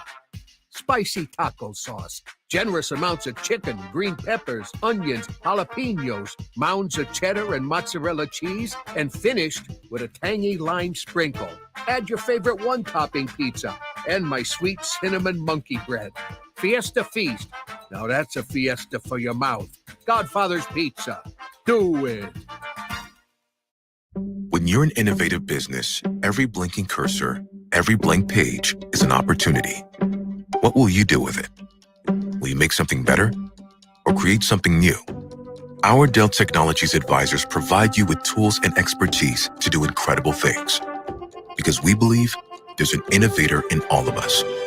For advice on smart PCs powered by Intel vPro that's built for business, call a Dell Technologies advisor at 877-ASK-DELL. Hey, baseball fans, join the Blur Tailgate at Hilton Omaha this June for our 11th annual hospitality event during the College Baseball Championship Series. Book an experience for your clients or employees with an inclusive bar, buffet, TVs, music, and tailgate games. Secure your spot today and let us handle all the details steps away on the south side of Charles Schwab Field. Visit blurevents.com to book your group, buy tickets, or learn about sponsorships. That's blurevents.com, your college baseball and football tailgate destination. Blur Events takes care of all the work so you can enjoy the day.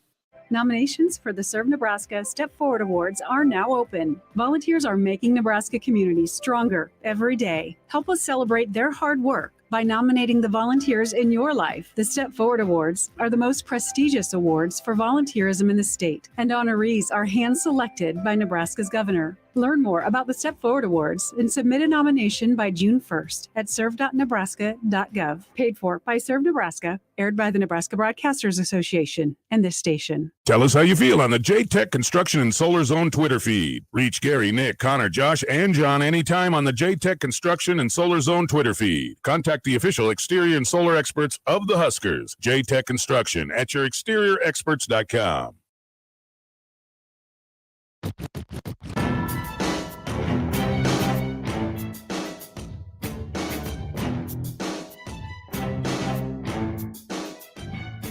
Are you ready for some tiny baby boy hype? And not Colorado.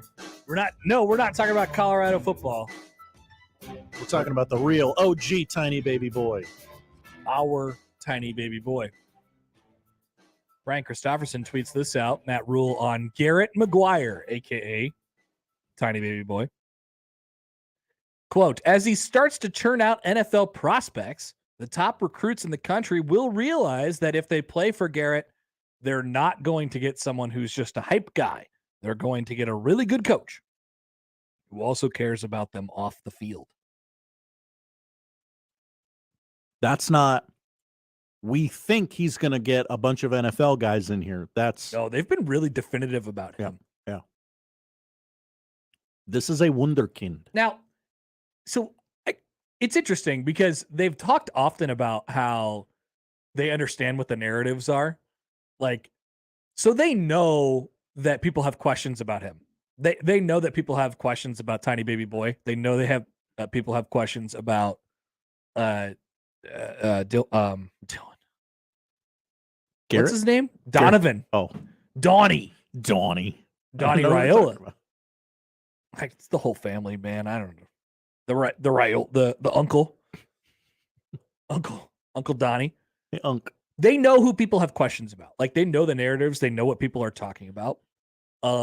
And I don't think it's that much of a coincidence that those are the guys who have been like definitively like, these guys, hey, here's what you need to know.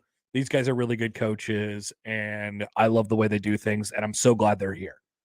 I don't think that's that much of a coincidence. At the same time, it could be true.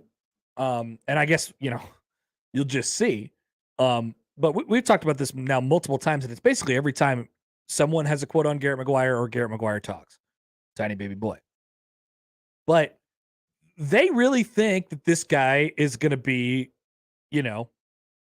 if things go well here, maybe a likely scenario is in a couple of years, he's the offensive coordinator at another Power 5 school, and then eventually he's a head coach.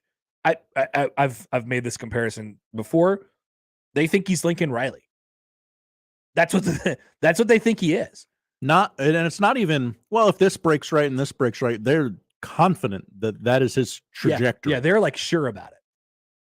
And as his dad is a pretty damn good one at Texas Tech, and he's grown up with that. So and they often talk about, hey man, this isn't new to him. I know we talk about his inexperience sometimes, but this whole being a coach isn't new to him. He wanted to be a coach when he was playing, and he was a coach on the field. With that being said, we can talk about him as a coach and how good he might be or the questions we might have about him. But ultimately, what you are graded on is what you do with your room, how the position looks at the beginning of the year, who you've brought in to help, and then how the position looks at the end of the year. And with that being said, I have no idea what to expect from Nebraska's wide receivers at this point. You're going to be relying on young Billy, little Billy, who's, I should stop nicknaming people. It's getting probably kind of offensive. I'm just getting confused. Billy? Remember Billy? Well, I'll hear their real name and my eyes will just glaze over. Like, I don't know who you're talking about. Billy. Billy Kemp, Billy. Yeah. Billy Kemp, the transfer from Virginia. And a couple guys that weren't here last year, were here for a part of last year, Garcia Castaneda and Betts, and Marcus Washington, who was a good second receiver last year for Nebraska. And then I don't know Fleeks, who they brought on from Baylor and was a teammate of Tiny Baby Boy in college. And then I don't know, are you going straight to Malachi Coleman after that? Like, probably, and he's not even here yet. So it's a really tricky room that I have no idea what they're going to get out of it. A lot of it depends on, just how the offense is in general. But that's ultimately what you're graded on. And you don't get to advance in your career to a certain extent. Like, in order to move on to the next thing, teams are going to want to see, even if you feel like we're hiring a young wonderkind or whatever, like we are hiring the next Lincoln Riley and we're going to get him on the upswing and he's going to be our offensive coordinator for this short amount of time before he becomes a head coach somewhere. Like, if you're plucking him out of Nebraska, you're still going to want to see the success. You're still going to want to see the production. You're still going to want to have to write something in that press release that says he turned Xavier Betts into a 1,000-yard receiver, or he turned, Billy Kemp into a really productive, continued on his track record of being a really productive receiver, and Garcia Castaneda and Marcus Washington, and help them become draft picks and stuff like that. And then 2-3 years down the line, he will have developed a highly rated receiver, and then they go on 2, 3, 4, 5 years down the line. They go on to be like, you're still going to want to see that production in order for him to keep advancing in his career to a certain extent. Or maybe his reputation precedes him a little bit, which is so crazy considering I think what his reputation is when he shows up at Nebraska, which is the only thing that people think about when they see him is he's 23 years old. And now I think they have done a really, really good job at changing the narrative on Tiny Baby Boy, which is now, Josh, I mean, what is it now? I'm still curious, but also they think he's really good. They've convinced us of that. They've convinced us that he's really good and he's not going to be here for very long because of how good he is. He's going to go on and coordinate somebody's offense or be a head coach, somewhere by the age of 30. So now the narrative is completely shifted and completely different. And I don't know, it just, you're going to have to back that up. Right? But they are really confident. Certainly sets the expectations a lot higher than just, well, he's a new coach. He hasn't done this very long. Whatever happens, happens. I mean, basically everything Rule has said since he's been, I mean, specifically about him, Garrett McGuire. But, I mean, there's a certain amount of this, and I've asked a lot of people this over the last, 10 days here. Like, there's a certain amount of this that you can account for where it's just, this is a coach who's trying to inject confidence into his football program. And this is also a football coach who understands the narratives and understands what people are talking about and understands some people's concerns about where things are at. Maybe he listens to some sports talk radio. Matt Rule throws on the headphones, listen to some sports talk. But he understands, he's got his finger on the pulse. And so with that information, he can then change the narrative because he's the one who gets to talk about it on a daily basis. And everything he's said since he's been here has been directly pointed at the groups that we have sort of questions about. Wide receivers, carrot cake.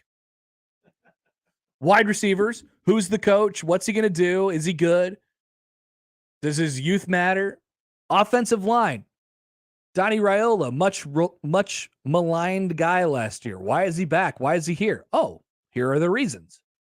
We love him. They love him. He's a really, really good coach. They're going to be really good. They have a couple of NFL offensive linemen. Bryce Benhart, in particular, in the micro. Bryce Benhart, he's an NFL player. That's interesting. We haven't seen that in 3 years. So yes, that could backfire. Like, if you're asking the question of, like, does all this backfire on him one day and what happens with this? It could. But this staff has a supreme amount of confidence in themselves that they can mold balls of clay and they can turn it into something really special. You just have to do it. I mean, it is clear what the staff's expectation is of themselves. We should hold them to that standard too. What does that mean in terms of wins? Oh, maybe more than you think. But it's a big picture thing that was, started with Tiny Baby Boy, and you're like, interesting. Anyway, let's I'm sorry I did it again where I teased a thing and then we didn't get to it in the segment because I had a thought on a different thing. I think I probably do that 4 times a show. Poll question, do I ever tease the right thing? All right. If you're okay with how this is coming back. I understand. I understand the narrative. I'm not trying to fix it. I'm just trying to own up to it a little bit. A little transparency is all. I appreciate that because a lot of radio talent do that exact thing that you do where you're like, okay, we're going to talk about this. And then in the 3-minute break, something happens. You're like, oh, I got to take on that. And you just go there. Came up, I got a carrot cake. And now I want to talk about Garrett McGuire. We got an email that said there's snacks, there's carrot cake. Josh is totally out on carrot cake. All the way out on carrot cake. What happened with you and carrot cake? It's a garbage food for garbage people. Garbage. Oh, I'm ready for a nice sweet treat. Think I'll have some carrot. No, thank you. It doesn't taste like a carrot. It tastes like dirt. It does not. It doesn't taste like a carrot. Eat some. Here. I don't. Take this carrot cake.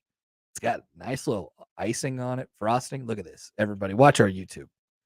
I, like an American, went with a brownie. A brownie. There's a frosting on this brownie. Nice little soft palette of frosting. There's some, I believe those are walnuts. Oh, I got some frosting for you. Right here. On this carrot cake. Yeah. And bits of string inside that taste like bits of string. Yeah. Does it taste like bits of string? It's carrot cake. At Happer Show on Twitter. It's the last week of poll questions, so we're going to blow them out. Carrot cake? Yes or no? Danielle writes in on our YouTube page. Hi, Danielle. Why is fat, bald, ginger Santa calling McGuire names? I'm going to just screenshot this as a moment in time. That's a great insult, by the way. Fair take by Danielle. Okay, did it for the screenshot there. It's just a nickname, man. We did a segment a long time ago that said, should I stop calling him Tiny Baby Boy? Yeah. And you all said, no, it's funny.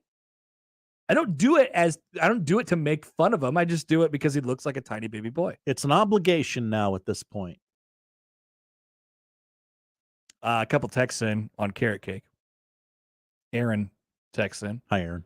Josh has consistently good takes, and then I find out he hates possibly the best cake outside of cheesecake. Hating on carrot cake is a Josh Peterson level of bad food take. Oh, must be something in the name. That hurts my heart. I love cheesecake. Also from the text line, best take in a long time. Got to see all sides here. Best take in a long time. Carrot cake is garbage. The girlfriend is obsessed with it. I don't understand why. You got to dump that girlfriend. No. Girlfriend's right. I don't obsess over carrot cake, but if there's a carrot cake, I'm like, sure, why not? What if she wants to have carrot cake at your wedding? You got to think about this, man. It's time to move on. It's not a bad option. It doesn't have to be a full-on carrot cake where, like, you're cutting a carrot cake. But you could have it as a dessert option. No, thank you. I'll be eating this chunk of carrot cake during our break. Randy tweets in, it's all about the frosting. It's all about the wonton. I don't know if that was a callback, but I appreciate it if it was. We'll be back. Josh will have his odd news. I will. Next on the Connor Happer Show on 1620 The Zone. I'm a fabulous driver. The Connor Happer Show. I'm one of the best friends you could ever have in your life. On 1620 The Zone. I hate you. Mornings with Sharp and Hanley. Now it gets me thinking, what else in life should have a pitch clock? Like when you have to check in with your wife on a phone call, shouldn't that have a pitch clock? Yeah. Like getting your kids ready to go to school in the morning. Gosh, yeah. Shouldn't that have a pitch clock? Sorry, kid, pitch clock. All right. What about like another thing in life that needs a pitch clock? You know when you're at with your friends and you're at a bar and a story will start and it just goes on and on. Just and play on.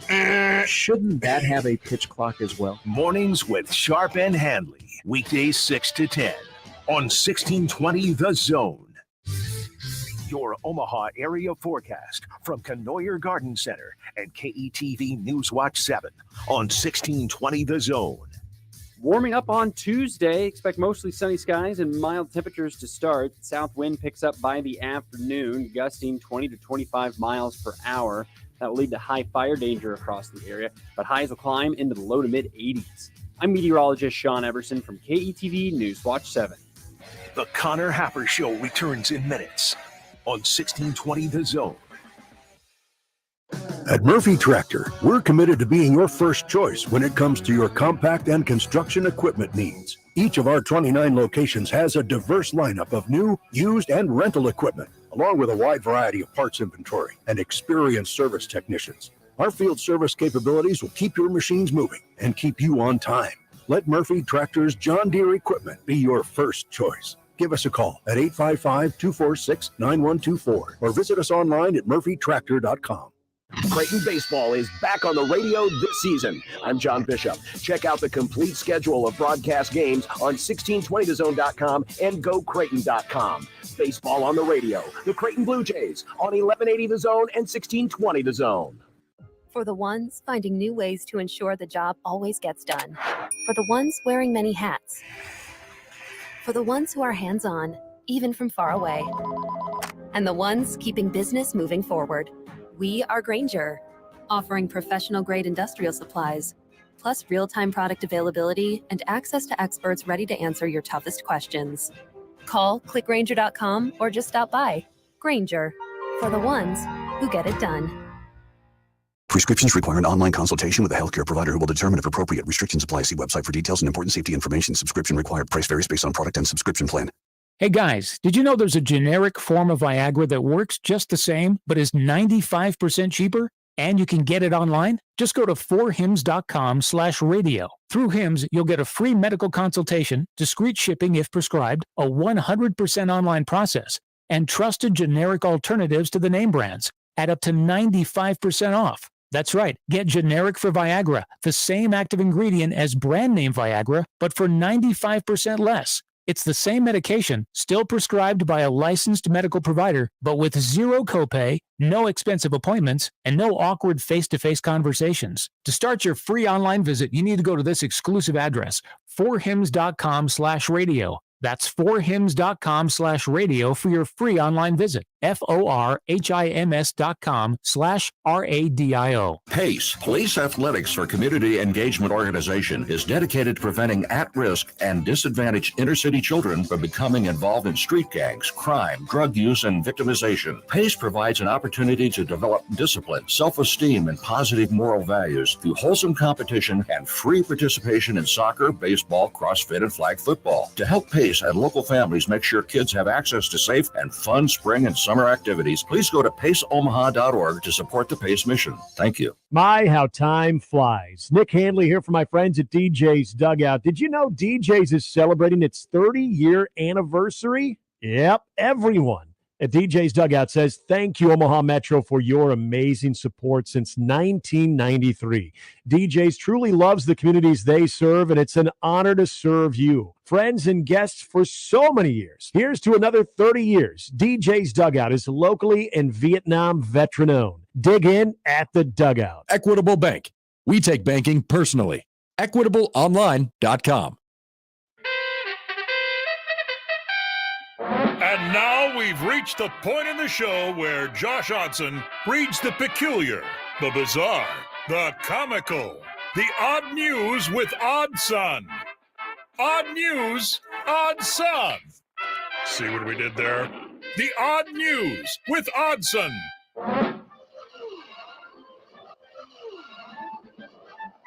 All right, a couple things here before we get to the odd news. Really hit a nerve. Yeah, we really struck a chord there with carrot cake, which I did eat during the break. I ate my brownie. It's gone. I threw it away. VJ tweets in on the J-Tech Construction Zone Twitter feed. Could be spreading misinformation here. Got to blow by that. But I believe carrot cake's origin stems from the Great Depression, when other good-tasting things were of less abundance to the average Joe. Out on that in the good times of tasty treat abundance.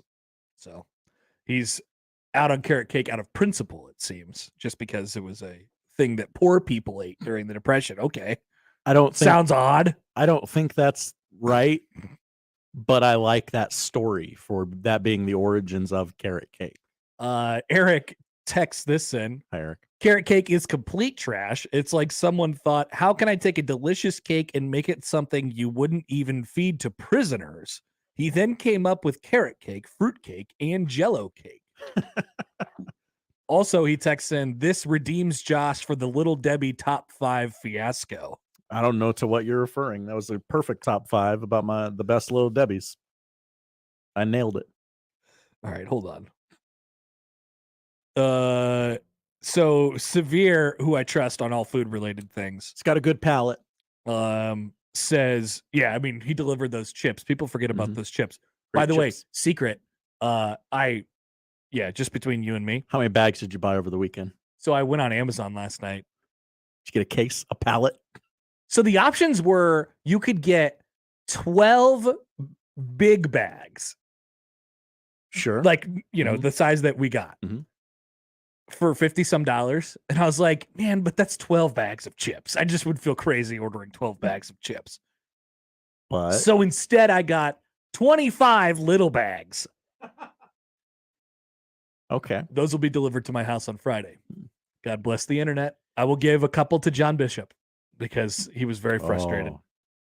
But Severe. I didn't have him liking jalapeno chips at all, by the way. You thought don't judge a book by the cover. You thought he was whiter than that? Yep, I did. Michael tweeted at me. He says, carrot cake, and he does this all via voice text, which is great. Carrot cake is the best. That story is true. Using carrots, also pineapple to sweeten carrot cake. It's awesome. Cream cheese frosting is the best. Sorry for the voice text. Old man Doug tweets in, is Josh on crack? We have some varying opinions on carrot cake. People are passionate about carrot cake, myself included. It's a garbage food for garbage people. I'm not very passionate about it. I just like it. It's good. It's not the best cake. It's just good. And we've determined I'm half right. All right, Josh, odd news. Odd news. As always, when I am gone, hopefully you didn't do any of these yesterday because we're going to do them again. All right, cool. We begin in Flagler County. Where's that? I don't know. Doesn't say. Adam Flagler County. Shoplifter steals a scooter from Target and then assembles it in the parking lot outside where he was arrested. Take it somewhere else. Shoplifting against the law. This segment should just be called Dumb Criminals. Dumb criminals. I mean, that's what it boils down to. It really is. It's pretty much exclusively dumb criminals. It's generally not a good idea to shoplift an item that requires assembly and then use the sidewalk in front of the store to assemble it. But when you are a transient, a poor person, a carrot cake lover, if you will, 28-year-old did just that on Monday, shoplifting a $540 Razor brand electric scooter. Palm Coast. I don't know where Palm Coast is. Sounds like Florida. It does narrow it down to a few options. The transient told the sheriff's department since he was homeless, he didn't have a way to get around and needed a ride, so he stole one. Court records indicate the man was driving until 2018. He has numerous arrests, a suspended license. He was also in drug court several years ago. So, you know, it tracks, right? So, yeah, I mean, he needs a scooter. Yeah. Then it goes into the stats about the homeless. We don't need that. Surveillance video of the incident shows the homeless man entering a Target around noon, taking a shopping cart and heading to the sporting goods section where he took the scooter, placed it in the cart, and rolled right out of the store. He should have taken one of the scooters, one of the little carts. Oh, yeah. The mobile cart things. He should have just taken that, put the scooter in there, and then he could have double scootered it. Bond was set at $2,000. He remains at the county jail. Yeah. Don't you have to pay like 10% of that to get out? Yeah, but when you're a homeless person who... What's 10% of $2,000? $20? $200, isn't it? $200? Yeah. All right. Just a little off. Good math by you, though. Thank you. We move to Missouri, where a 78-year-old woman with 2 past bank robbery convictions faces new charges after authorities allege she handed a teller a note that said, "I didn't mean to scare you," during a recent Missouri bank robbery. Oh, no. And to make this story even better, she is a 78-year-old bank robber. She is polite. Her name? Barb. Close. Bonnie Gooch. Bonnie! Yeah, Bonnie Gooch is jailed on $25,000 bond after she was charged with 1 count of stealing from a financial institution in the holdup Wednesday in Pleasant Hill. I knew a guy named Gooch once. Yeah, there's that golfer Taylor. He didn't do it well this weekend. I found him on the leaderboard. She was also convicted of robbing a California bank in 1977 and one in Lee Summit in 2020. Her probation in the second heist ended in November of 2021. Court documents filed in Cass County in the latest case said the robbery note demanded 13,000 small bills, adding, "Thank you, sorry, I didn't mean to scare you." She smelled strongly of alcohol when officers stopped her less than 2 miles away from the bank with cash scattered on the car's floorboard. Just so bad at this. Come on, people. We're just so bad at it. Connor, this is the one that I think maybe you guys might have done yesterday. Okay. How would you know? There's no way you listen to that show. No, I don't. You see these stories pop up in enough places. You go, well, maybe that got to the Connor Happer show. Okay. The Wienermobile story. Wienermobile update. No. Okay. We go to Vegas Doesn't ring a bell. for our final story. Oscar Mayer is giving couples a chance to exchange vows in front of the Wienermobile. Yes, their Wienermobile of Love event is coming to Las Vegas, where it will transform from the regular Wienermobile into the Wienermobile of Love, hosting 2 days of complimentary hot dog-themed weddings. Oh. Starting yesterday, interested couples can sign up for the exclusive opportunity online and will be selected on a first-come, first-served basis. Jeez. So this isn't even like, hey, tell us a good story about how the pandemic canceled your wedding. We'll take anybody. Yeah, it's just form an orderly queue, gents. All the weddings will take place on Saturday and Sunday this weekend. Not a lot of turnaround time. No. But it's the Wienermobile of Love. They're taking care of everything. They will enjoy a live Wiener Whistle Quartet, a wonderfully odd Wiener cake, plenty of photo ops, and yes, a pun-filled ceremony officiated by Oscar Mayer's very own hot doggers. Do they get... I wonder if that was on... because they have just a bunch of interns who do that. Yeah. I wonder if that was in the job description. It's like, you're also going to marry some people. Hey, we need you to take this online survey test. You're going to get certified to do weddings. They just stand in front of it? They don't get like a tour? I mean, they don't get to get married. They don't get to maybe consummate the marriage inside of the hot dog? I imagine that is strictly prohibited, the consummation. But if you ask nicely, I'm sure they'll take you through the tour, maybe let you sit in the seat, honk the horn. There's this thing in Vegas where you could do anything in Vegas. It's true. There's this thing in Vegas where they'll take you up in a plane and you do whatever you want in the plane for an hour and then you go back down. No questions asked? Nope. Oh. That feels problematic to some extent. It's weird. Yeah. It's definitely weird. But people apparently do it because people are crazy. I don't know why they wouldn't offer that for the Wienermobile. They have multiple Wienermobiles. This could just be the sex Wienermobile. That's the sex Wienermobile. This is the regular one. Not to be confused with the normal. The regular family Wienermobile. Wienermobile. That's right. Thank you, Josh. Thank you, Connor. That is indeed the odd news. It is returned. Matt helping me out with math. To get to 10% of any number, you just take off the last two digits. Yeah. Just move the decimal over one. What's it, $2? I apologize. I was able to graduate high school with the knowledge that I have, but from a public school. That's true.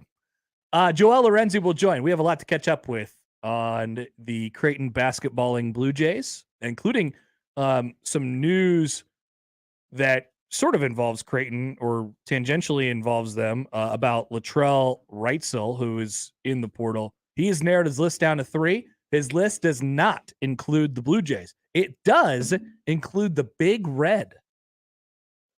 Are things heating up with the Salas plus Wrightsell backcourt dream for Nebraska basketball? We can talk about that a little bit later in the show. We'll talk Blue Jays with Joel next on 1620 The Zone. Remember, no matter how you listen, it's still AM radio. 1620 The Zone. Dust. It's in the living room, the bedroom, and the bathroom. It's also in your lungs. Let's fix that, shall we? Duck Defense Midwest offers a comprehensive system that cleans, disinfects, filters, and purifies the air. They'll make your home healthier and improve the life of your HVAC system. So improve the health of your home and everyone in it. Go to cleanairradio.com right now for a special air duct cleaning offer for Zone listeners. cleanairradio.com. It's time to wake up your taste buds. Introducing my new Fiesta Line Chicken Pizza.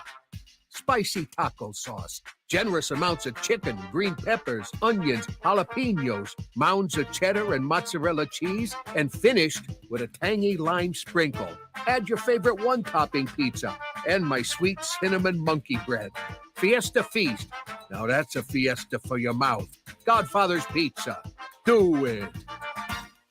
Hey everyone, Josh Peterson here for Union Omaha. It is the 4th season in club history, and the 3rd match of the year is Saturday at UNO's Caniglia Field versus North Carolina FC. It's a 2 o'clock match. Get the tickets today at unionomaha.com. And as a reminder, after this, all home games the rest of the year at Werner Park. New players, familiar faces. It is going to be an awesome season. Get your tickets today at unionomaha.com.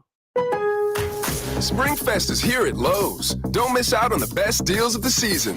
Refresh your yard with 5 bags of premium mulch for just $10. And refresh your home with savings on paint and stain. Right now, buy one, get one 50% off on 1-gallon cans and 5-gallon pails of HGTV Home by Sherwin-Williams Paint, Stainmaster Paint, and Cabot Exterior Stains. Shop Springfest today. Valid through 4/12. Mulch offer excludes Alaska and Hawaii. Selection varies by location. While supplies last. See store at Lowe's.com for details. Whether you like fishing together or fishing to get away, for the thrill of reeling in a big one, or just going out to have a good time, on the banks of your local pond, at a bend in a river, or on one of our many lakes and reservoirs, you'll always find the perfect place to cast a line. Here, beneath Nebraska skies. Start planning your next fishing adventure today at letsfishnebraska.com. Sponsored by Nebraska Game and Parks, aired with the Nebraska Broadcasters Association and this station. Howdy, folks. Greg Wagner joining you from the Nebraska Game and Parks Commission. Time now for another Nebraska Outdoor Update. Zzz, blip.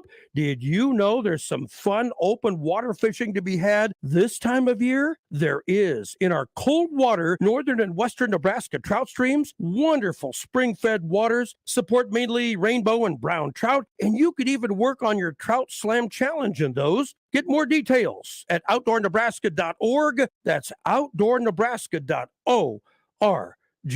Turning to the state parks, there's nature to experience. The playgrounds, campgrounds, and trails are all open, and be sure to check out the naturalist programs at state parks as well. For spring wild turkey hunting this year here in Nebraska, hunters take note, there are some major changes because of lower bird numbers. See us at the Game and Parks Commission for more information. That'll wrap it up for now. I'm Greg Wagner with the Nebraska Game and Parks Commission. Are you the kind of person who feels sorry for anyone who works in an office? If you prefer to be outdoors in the sun, or the rain, or the hot, or the cold, then Quality Irrigation would like just 30 seconds of your time. If you have experience with irrigation systems and would love to work with a team that'll make your career more rewarding, Quality Irrigation is the kind of company that'll reward your hard work, smart ideas, and initiative. Visit quality-irrigation.com and click the Careers tab to apply today. Equal Opportunity Employer. Cards issued by Sutton Bank and Celtic Bank, members FDIC. Terms and conditions apply. What if you could do business without busy work? With Ramp, you can. Ramp is the future of finance with smart automation, corporate cards, and spend management. Just imagine, no more expense reports or shuffling wrinkled receipts. No more slogging through invoices or getting surprised by unexpected charges. Just your business's big idea with smart spend controls, automation that crushes busy work, and real-time insights so you can make it happen. In other words, Ramp completely reimagined finance to make it work for your business. Get set up, issue corporate cards, and start making payments in less than 15 minutes. See how Ramp does finance. Join today and get $250 just for signing up. Just go to ramp.com/offer. That's ramp.com/offer to get $250 for signing up. That's ramp.com/offer. Tickets for less. Best seats, best prices, no per ticket fees. Ticketsforless.com. KOZN Bellevue, Omaha, Council Bluffs. This is 1620 The Zone.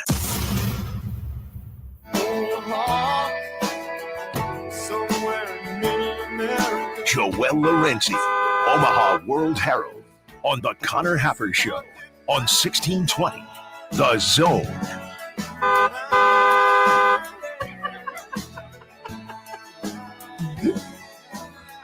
Oh, we added a little flavor to the open for Joel there as he joins the show. Good afternoon, Joel. How are you? Y'all are something, man. I mean, Jesus, every time I come on here, it's a new thing y'all add to it, man. That's hilarious. We were just talking about, I mean, that was on the fly there from Josh, and we were just talking about, like, what if we added a honk in the background, and Josh just did it live. So yeah, it's pretty good. We're not anywhere where we could get run over by a car today, right? No, I'm in the crib. Okay, good. Happy off season, by the way. It's not much of an off season. You're staying pretty busy. And it's not very happy. I like to go on vacation, but that's not the way we do things. So No, as John Rothstein says, we sleep in May, or we go on vacation in May. I think in your case, we might not even do that. But go ahead. let's start with the assistant coach hire from yesterday before we get into the portal stuff. Derek Kellogg's going to take the spot that was left by Al Huss, who took the High Point job. Guy who's got a head coaching background and has been at UMass. He's been the head coach at UMass, and then he was back as an assistant at UMass, working under Frank Martin, who, people might not know that Frank Martin's actually the coach at UMass right now. What are your thoughts on the hire and the person that Creighton's getting? Yeah, I think it's a good hire. The dude has over a decade in head coaching experience. Started at UMass as a head coach, and stints at LIU and LIU Brooklyn. Just a lot of years as a head coach, which always almost always bodes well for becoming an assistant on a staff. And UMass is still respectable. I think they were under 500 this past year, but a notable program. And this dude gets high praise everywhere. He shared a staff with Ryan Miller, I believe, at Memphis back in the day. And it gives them, this staff now as it stands. You got Ryan Miller, who has some good West Coast ties, and Jalen Courtney Williams, who's a Southern guy. You add a guy whose name rings bells in the Northeast. So I think they've covered all the bases now on the recruiting front for sure. And it gives them a guy, like I said, with a lot of years coaching guys, being at the controlling the reins as a head coach. In Creighton's search in the transfer portal for a point guard, what is, I think there's a lot of different ways you could sort of go about it. There's a lot of different routes you could take as far as the style of point guard you want in what Creighton has sort of looked at so far. And as the list sort of begins to dwindle down a little bit, what jumps out to you about the types of players that they're after to replace Ryan Nembhard? Yeah. Well, Nembhard leaves a hole that's really hard to replace. This guy is the best point guard in the portal, I have to imagine. And so really hard to replace, but I think they're going for stuff that, guys that excel in areas where they feel they could raise their ceiling from what Nembhard did. Because Nembhard, as good as he was, had his limitations. I see the pool of guys they're looking at, and, among the P1 candidates, they got either size or they see better shooters than Nembhard was, stuff like that. And, even though they might not be able to control a game as well as Nembhard could, I look at, Steve Ashworth, who's at the top of their list. That guy, you can plug him anywhere. He's as good a shooter as any guard in the portal, and is a perfect fit basically anywhere, I'd imagine. So that's something that Nembhard wasn't great at. And then a guy like Taron Armstrong, 6'6". So obviously you patch up that hole that Nembhard maybe didn't fill in terms of size. How much do you think they're looking at it? I guess how good of an idea do you think they have about what's going to be on their roster next year at this point? Like, do you think we're done with surprises at this point? Obviously, you still have to wait a little while for guys who are going to go through the draft process and stuff like that too. But I'd imagine now they have a decent idea, but I would have thought that a week ago too. Yeah, I think maybe they got a good feeling about all of them and what way they're leaning, but I think maybe one, if any, is truly up in the air to them, and that's probably Trey Alexander. But I still think they feel good about maybe a return for him, even though he'll probably go through the process, and that's something they'll have to sit through. I think they probably still feel good about his return. But that's out of all the guys. I think they're pretty comfortable and feeling out the decisions for everybody else by now. Okay, so with Trey, Trey is such an important piece to this because I think who you add in the portal, they need to be sort of compatible with him a little bit, and that'll just depend on who you get. Like, how much do you think they think about that in their search for a point guard and who to surround a guy like Trey Alexander with when they're not 100% sure that he'll be back on the roster next year? Well, I think they're probably banking on it, but let's be clear. You'd be hard pressed to find a guy who couldn't work out with Trey Alexander. Like, that's true. I think the names we're looking at that fit less with the Trey Alexander are like some of the names that people were throwing out, like LJ Cryer, who committed to Houston now. Like LJ Cryer is a guy. I think that dude took like 30 shots against Creighton, and obviously Creighton game playing that way. But I think the guys who fit less with Trey are the ones who can take touches from him or take shots from him. I think virtually anybody else, and this applies to most of the guys in the portal, if you could play alongside him, you're a good fit. And that's almost anybody. I mean, this guy plays off the ball, he plays on the ball. You'll be hard pressed to find a bad fit next to Alexander. It would have to be a guy that, I don't know, had a crazy amount of usage, took a crazy amount of shots. And I don't think that's what Creighton's going for. I think that's why they didn't go for LJ Cryer or players like that. I think that's why they're aiming for, the Ashworths and the Javion McCullums and the Terrence Armstrongs of the world. Are you surprised that, and I guess, we don't know how it's all going to shake out yet as far as the national landscape and here, of course, but I mean, Creighton, the assumption with a lot of, and you noted this on Twitter, like a lot of the way too early top 25s will come out and they all still have Creighton in the top 10, even though nobody was sure exactly what they were going to bring back. Some of them said, hey, I still think this is a top 10 team, even if they lose 2 or 3 of their better players next year. Like, are you surprised by that sort of reception that Creighton's? I mean, that's more of a reflection to me of Creighton and Greg McDermott sort of as a program rather than maybe the talent that they're bringing back, although it is certainly a combination.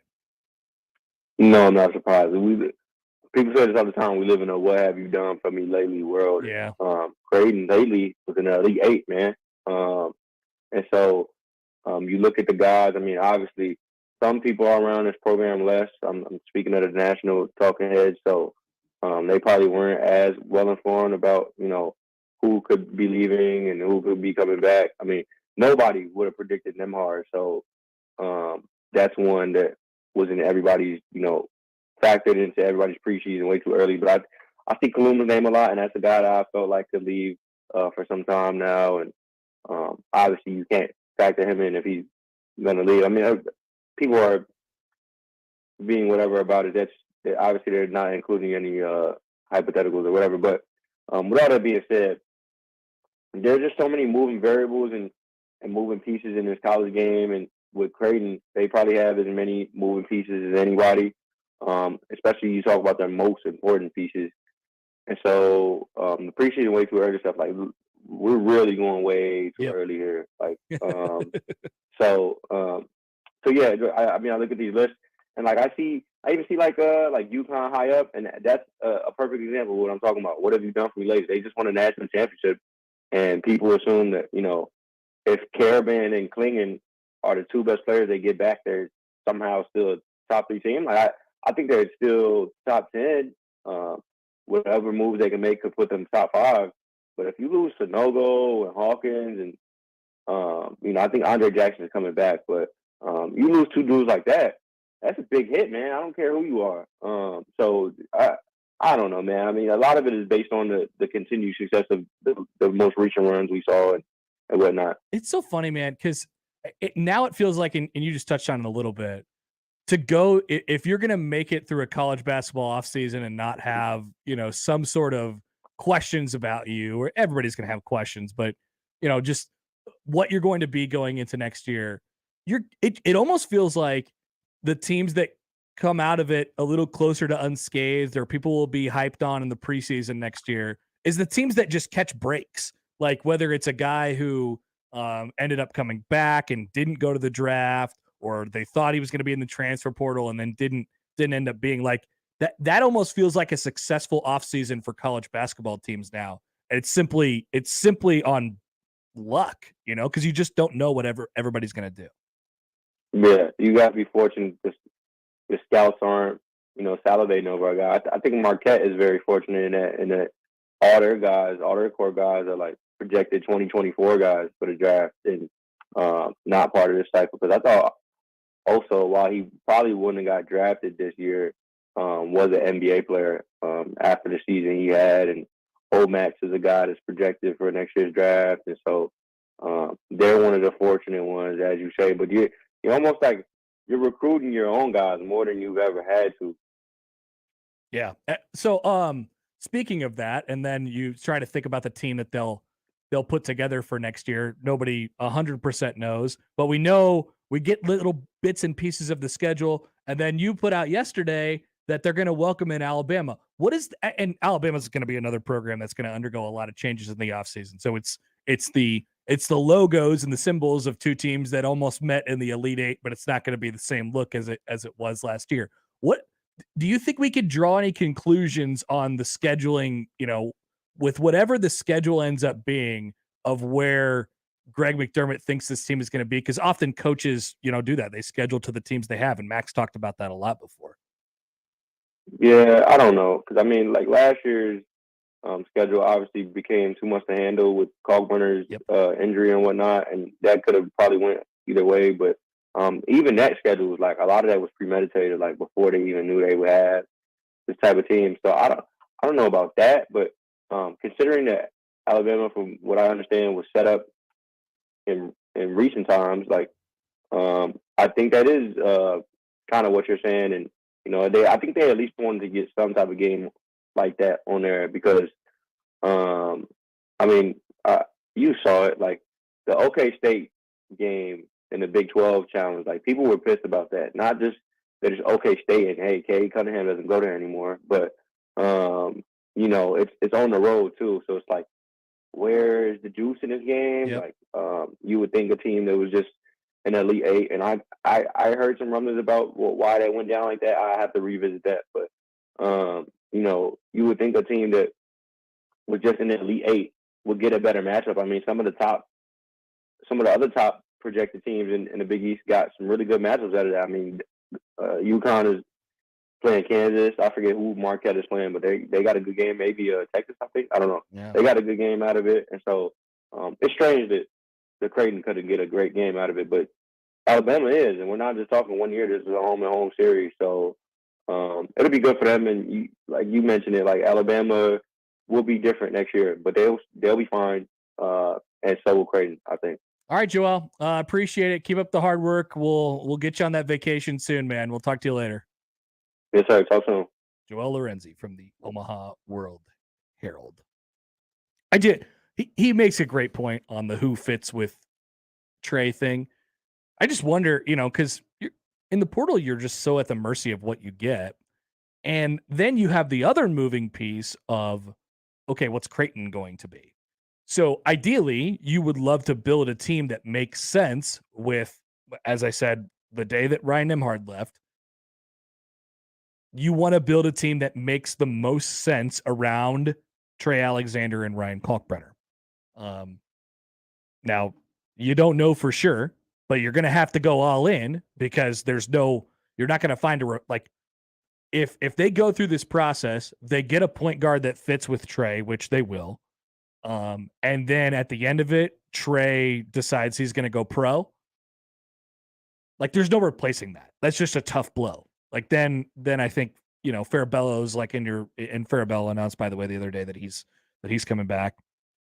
Or you're going to have to find something super, super late or get a freshman or something or develop a guy, like, and just hope that you can replace that, but there's no replacing it. So you're just kind of screwed if that happens.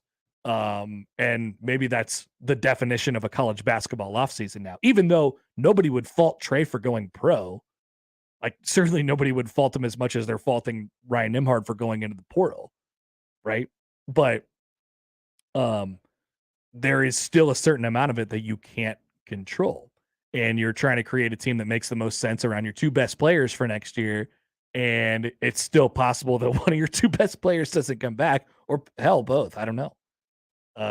So you have to really be thoughtful about the types of people that you're going to bring into the program. And they always are, but how much of that conversation, how much of that thought is based on the guys that you already have in the locker room?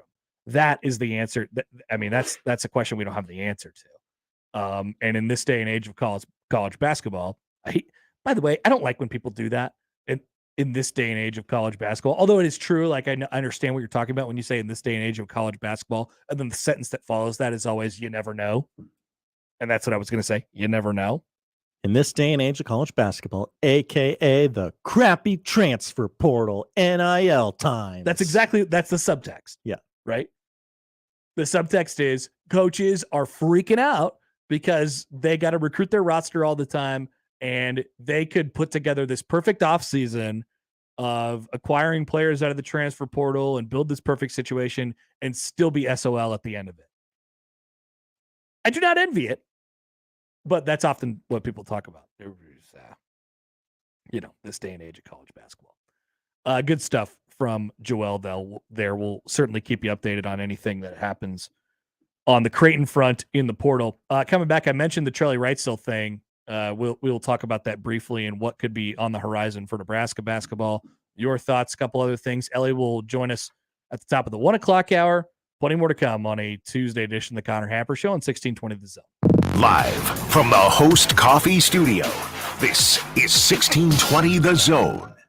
Creighton coverage on The Zone is presented by Barry Law. At Barry Law, we fight alongside those who choose to fight back. Call Barry Law at 402-999-7777 or visit BarryLawFirm.com. At Barry Law, we're in it to win it. The cigar enthusiasts at Hearth Cigars and Pipes are a pretty diverse bunch of humans. Some enjoy an adult beverage or two, others pass the time with a competitive yet friendly game of dominoes. Still others enjoy shooting some pool downstairs, while more than a few are just satisfied with each other's company. The common thread with all of them is the awesomeness that is their favorite cigar from the humidor. Hearth Cigars and Pipes, just off the 48th Street exit from I-680 at the corner of Mormon Bridge Road in McKinley, and at hearthcigars.com. Ever walk through a door and see all the trucks? Yeah, it's kind of like that at Gretna Auto Outlet. Half-ton trucks, three-quarter-ton trucks, dualies, gas or diesel. Gretna Auto Outlet will be happy to show it to you. They don't call it truck heaven for nothing, you know. Stop in the climate-controlled comfort of the indoor showroom or online with the virtual showroom at GretnaAuto.com. Gretna Auto Outlet, open Sundays too, just north of Nebraska Crossing on Highway 6 in Gretna. Husker football will be here before you know it, and Tickets for Less has you covered with the best selection of seats to every home game this season. Forget about that Michigan game, and also on April 22nd, the spring game. Shop for your tickets and save with 0 per ticket fees at ticketsforless.com. Plus, you're going to get a bonus discount just for listening to 1620 The Zone. Simply enter the promo code THEZONE at the checkout page at ticketsforless.com to get this special offer. That code again is THEZONE, all in one word, for special savings at ticketsforless.com. Trees. Are they all the same? Not at Lanahaw. Grown from a quality seed source, handcrafted in our local farms for generations, and acclimated to our tough Midwestern climate, Lanahaw's trees are different. Simply put, they're better.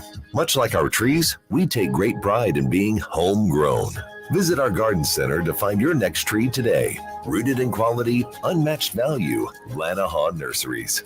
192nd and Center. By now, you know that sound. It's the sound of the Home Depot.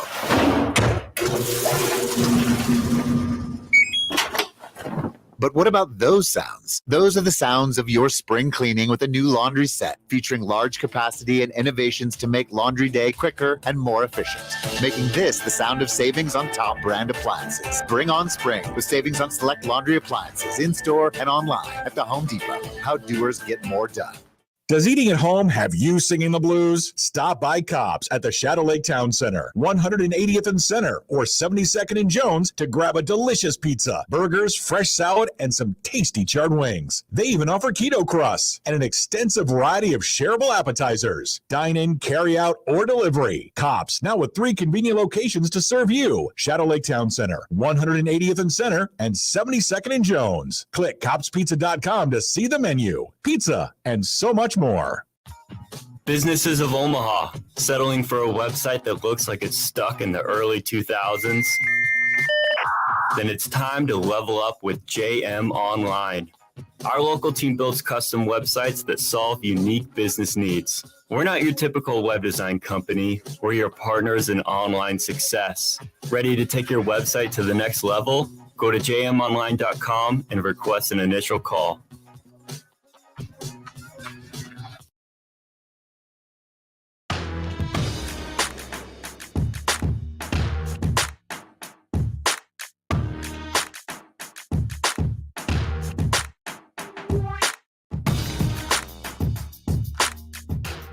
Welcome back. Connor Happer, Josh Hodson with you.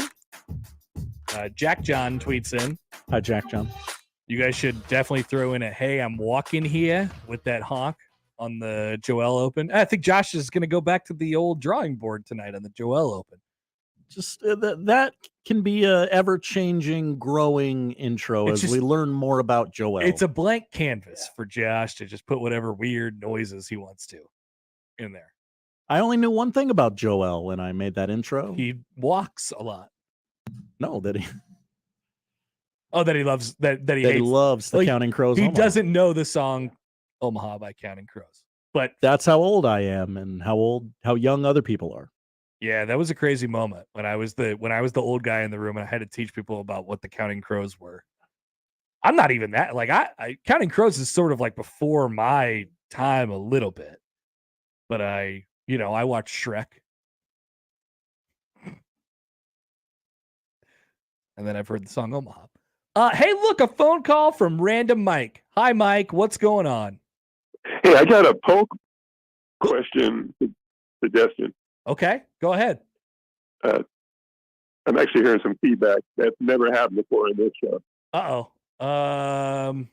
I'm not sure why. How about now?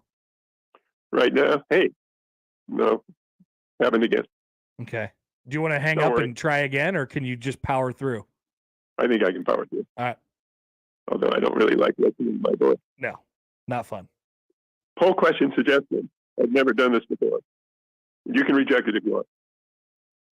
When people say, I'm sorry, is it more likely they're truly sorry or they're sorry they got caught? Okay. Why does this come up, Mike? Did you catch somebody? Well, I say I'm sorry a lot. And most of the time I'm sorry I got caught. Well, like, what if you just, what if you open a door and then the person's on the other side and you couldn't have done anything about it? You genuinely say, "Oh, I'm sorry." That's usually what I use I'm sorry for. Listen, if again, you guys are young, you didn't live through President Nixon, Watergate. If he just said, I'm sorry, my bad, he'd still be president. That's true. I mean, still after all these years? I don't know about still, but he would have continued. Yeah. Yeah. There you go. Here's another one from the Bible.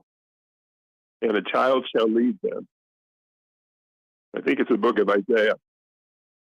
Now, if it's in the Bible, be respectful. And what you're calling our child coach, tiny baby boy, not really respectful. Oh, it's not. Wait, should I stop, Mike? But I saw a clip on him.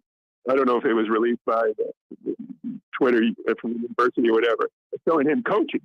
Yeah, doing actual coaching. Yeah, he's legit. Everybody thinks he's awesome. I mean, we haven't seen him coach yet. I have a ton of respect for him. Jesus or Did you see Garrett that McGuire? clip? It's like a few-minute clip where he's lifting weights, getting ready for practice. And Yeah, then they he's did coaching. they followed him around for a day. Yeah. And I'm thinking, like most people, I'm thinking, what the hell are we hiring a child coach for? And then when I saw that, I'm thinking, how are we going to keep this guy? Yeah. No, that seems to be the sentiment from the Nebraska football camp. It's like, this guy's not going to be around very long because he's going to be coordinating an offense somewhere soon. But when you saw him in action, actually coaching for a few minutes. No, because I don't mean the term as disrespect. He's just tiny. He just looks like a tiny baby boy. It's funny. It's not a term out of disrespect for the guy and the coach. It's just he's a tiny baby boy. Hey, talk about disrespect. My last words here, my last call was a couple of a mock in WNBA draft have Leah Brown as the first round pick. And my buddy Josh mocked that. He did, yeah. The Josh was laughing at the fact that you were looking at the NBA mock, the WNBA mock drafts. Yes, Yeah, the mocks was what I was found comical. I get it, and I was only doing it because I'm a big Leah Brown fan. And I was curious. but she didn't go in the first round. She had to wait all the way until the third round. No. Or She the was second, the 15th the pick. second round, the 15th pick. The top of the second, just outside the first round. And she's been hurt. She's fantastic. And, Josh is an Atlanta baseball fan. Now her and Nat Tillman are reunited with the Atlanta Dream. Oh, Josh, And I maybe think this their is your boss a WNBA Nebraska team. graduate. I am in the market. Would Yeah, love definitely. to pick up a WNBA team. There you go. Go to the team with a couple Michigan girls on the team. But you like Leah Brown. I'm fine with Leah Brown. Yeah, she does not get a warm welcome when she comes back to Lincoln from the Nebraska fans. That's for sure. Yeah, she's got the chippiness of our girl Caitlin. Yes, at Iowa. I like her as a basketball player. Yes. All right, and a child shall lead them. But if you like that poll question, go ahead. If not, that's okay. It's already up, Mike. It's already up. Love you. Take care. Bye, Mike. We love you too. Lots of love. Do the Atlanta Dream still have that racist owner? Or did they oust her? I don't know Because I can't support anything about who owns WNBA teams. Okay. Who owns the Atlanta Dream? Yeah, I cannot emphasize this enough. I know nothing. Looks like they got rid of her. Yeah, it's good. It's good. Yep, Leah Brown, former Nebraska basketball player, went in the second round, third pick in the second round, 15th overall in the WNBA draft last night. Any other notes that you thought of in the WNBA draft from last night? I just thought it was really weird. Dallas had the third, fourth, and fifth pick. There's a lot of Big Ten players on the list. Las Vegas Aces only had one pick, and it was the final pick of the third round. Wow. Yeah. And they took Brittany Davis. Yeah. Monica Sonano, Caitlin Clark's teammate. Oh. Is that the one who never dribbles? Correct. Okay. See, I know things. She was drafted in the third round last night by the Los Angeles Sparks. People forget about Lisa Leslie. Yeah. That gal from Villanova went Maddie Segrist, third overall. Dallas's first choice. Yep. So that's it. Those are our thoughts on the WNBA draft from last night. Good draft. Not a great draft. It sort of surprised me. I'm like, oh, it's on.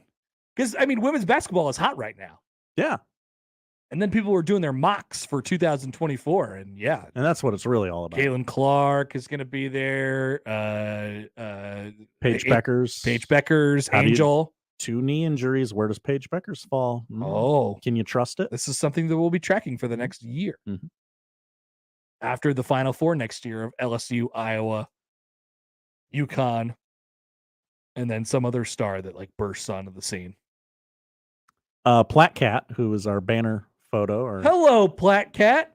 Take a look at a WNBA future. Also, third rounders rarely will actually make the team / get a contract. Well, Sure. I don't know.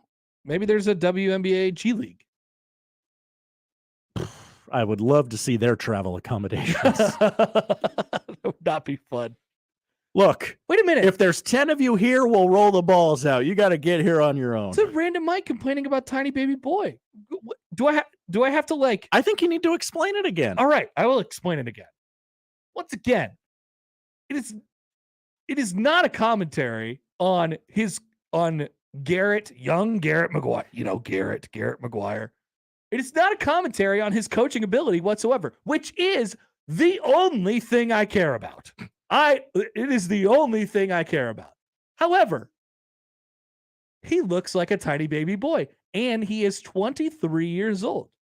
This does not make him underqualified to be a position coach.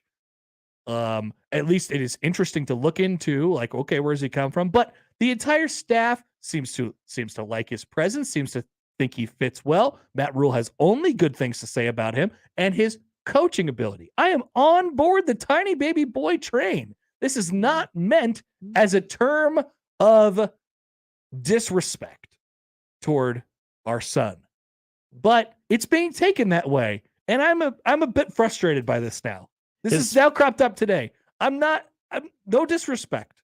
His first press conference, he was peppered almost entirely with questions about, hey, do you know you're young? Do you know you have a baby face? And he handled it very well. He did. Like, he knew it was coming, because how could he not? And Mike mentioned they did that behind the scenes video of him, a couple weeks ago now, and he gets up at 4:30 and he goes and lifts, and he knows the whole offense. And like, if all the coaching stuff checks out, it's all good. I have no problem with him as a football coach. Would you say it to his face? Looks like a 23-year-old. Would you say it to his face? I would say yes. Garrett McGuire, 23 years old. That's young. Have you heard about this? Also, if this offends you, if us calling him a tiny baby boy offends you, you need to get a life. Get a life, and B, have you ever been around a team of guys? Oh God! Oh, thank you. Do more of this.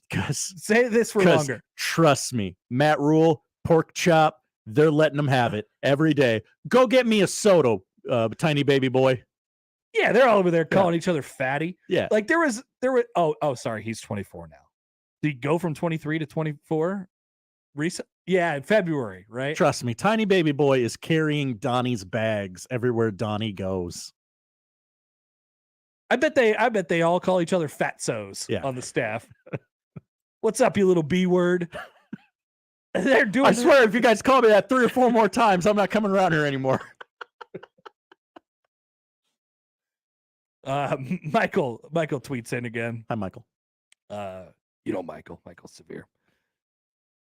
Yeah, I know part of a bit is never having to explain a bit, but could you please so while we're explaining bits, could you please explain to me what the people forget thing is and where it came from? That one I cannot explain. It's become part of my vernacular. I just reflexively say it now. I think it's a commentary on how the same things get said over and over and over again. And then I use people forget as a way to sort of make fun of that idea. Mm-hmm. It was the same thing I did with the Trump meme bit. Remember when I did that? This is maybe prior to my time here. But anytime something big would happen with like Husker football on Twitter, I would get out the Trump meme, and it would be him, when he signed the bill and he showed it to everybody. You were a fan of that meme. And I would scribble something on there, and it'd be like, Adrian Martinez is the starting quarterback. And then I would that would be my commentary on the situation.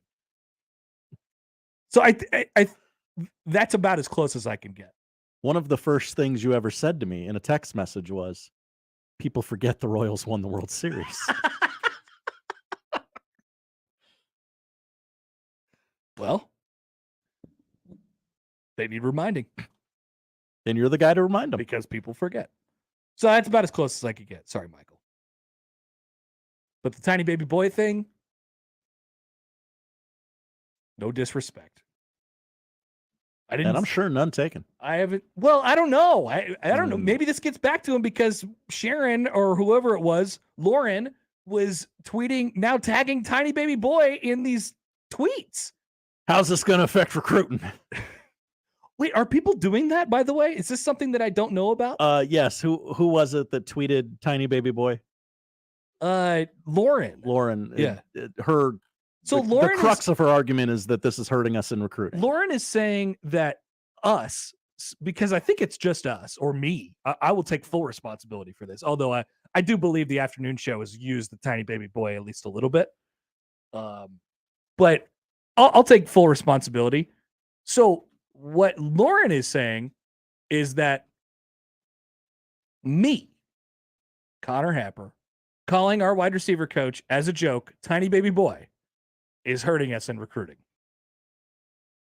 Look, I don't think I have that much pull. I appreciate you thinking that, but if that were true, literally every segment of this show would be sponsored. We'd be in the Harrah's Casino studio.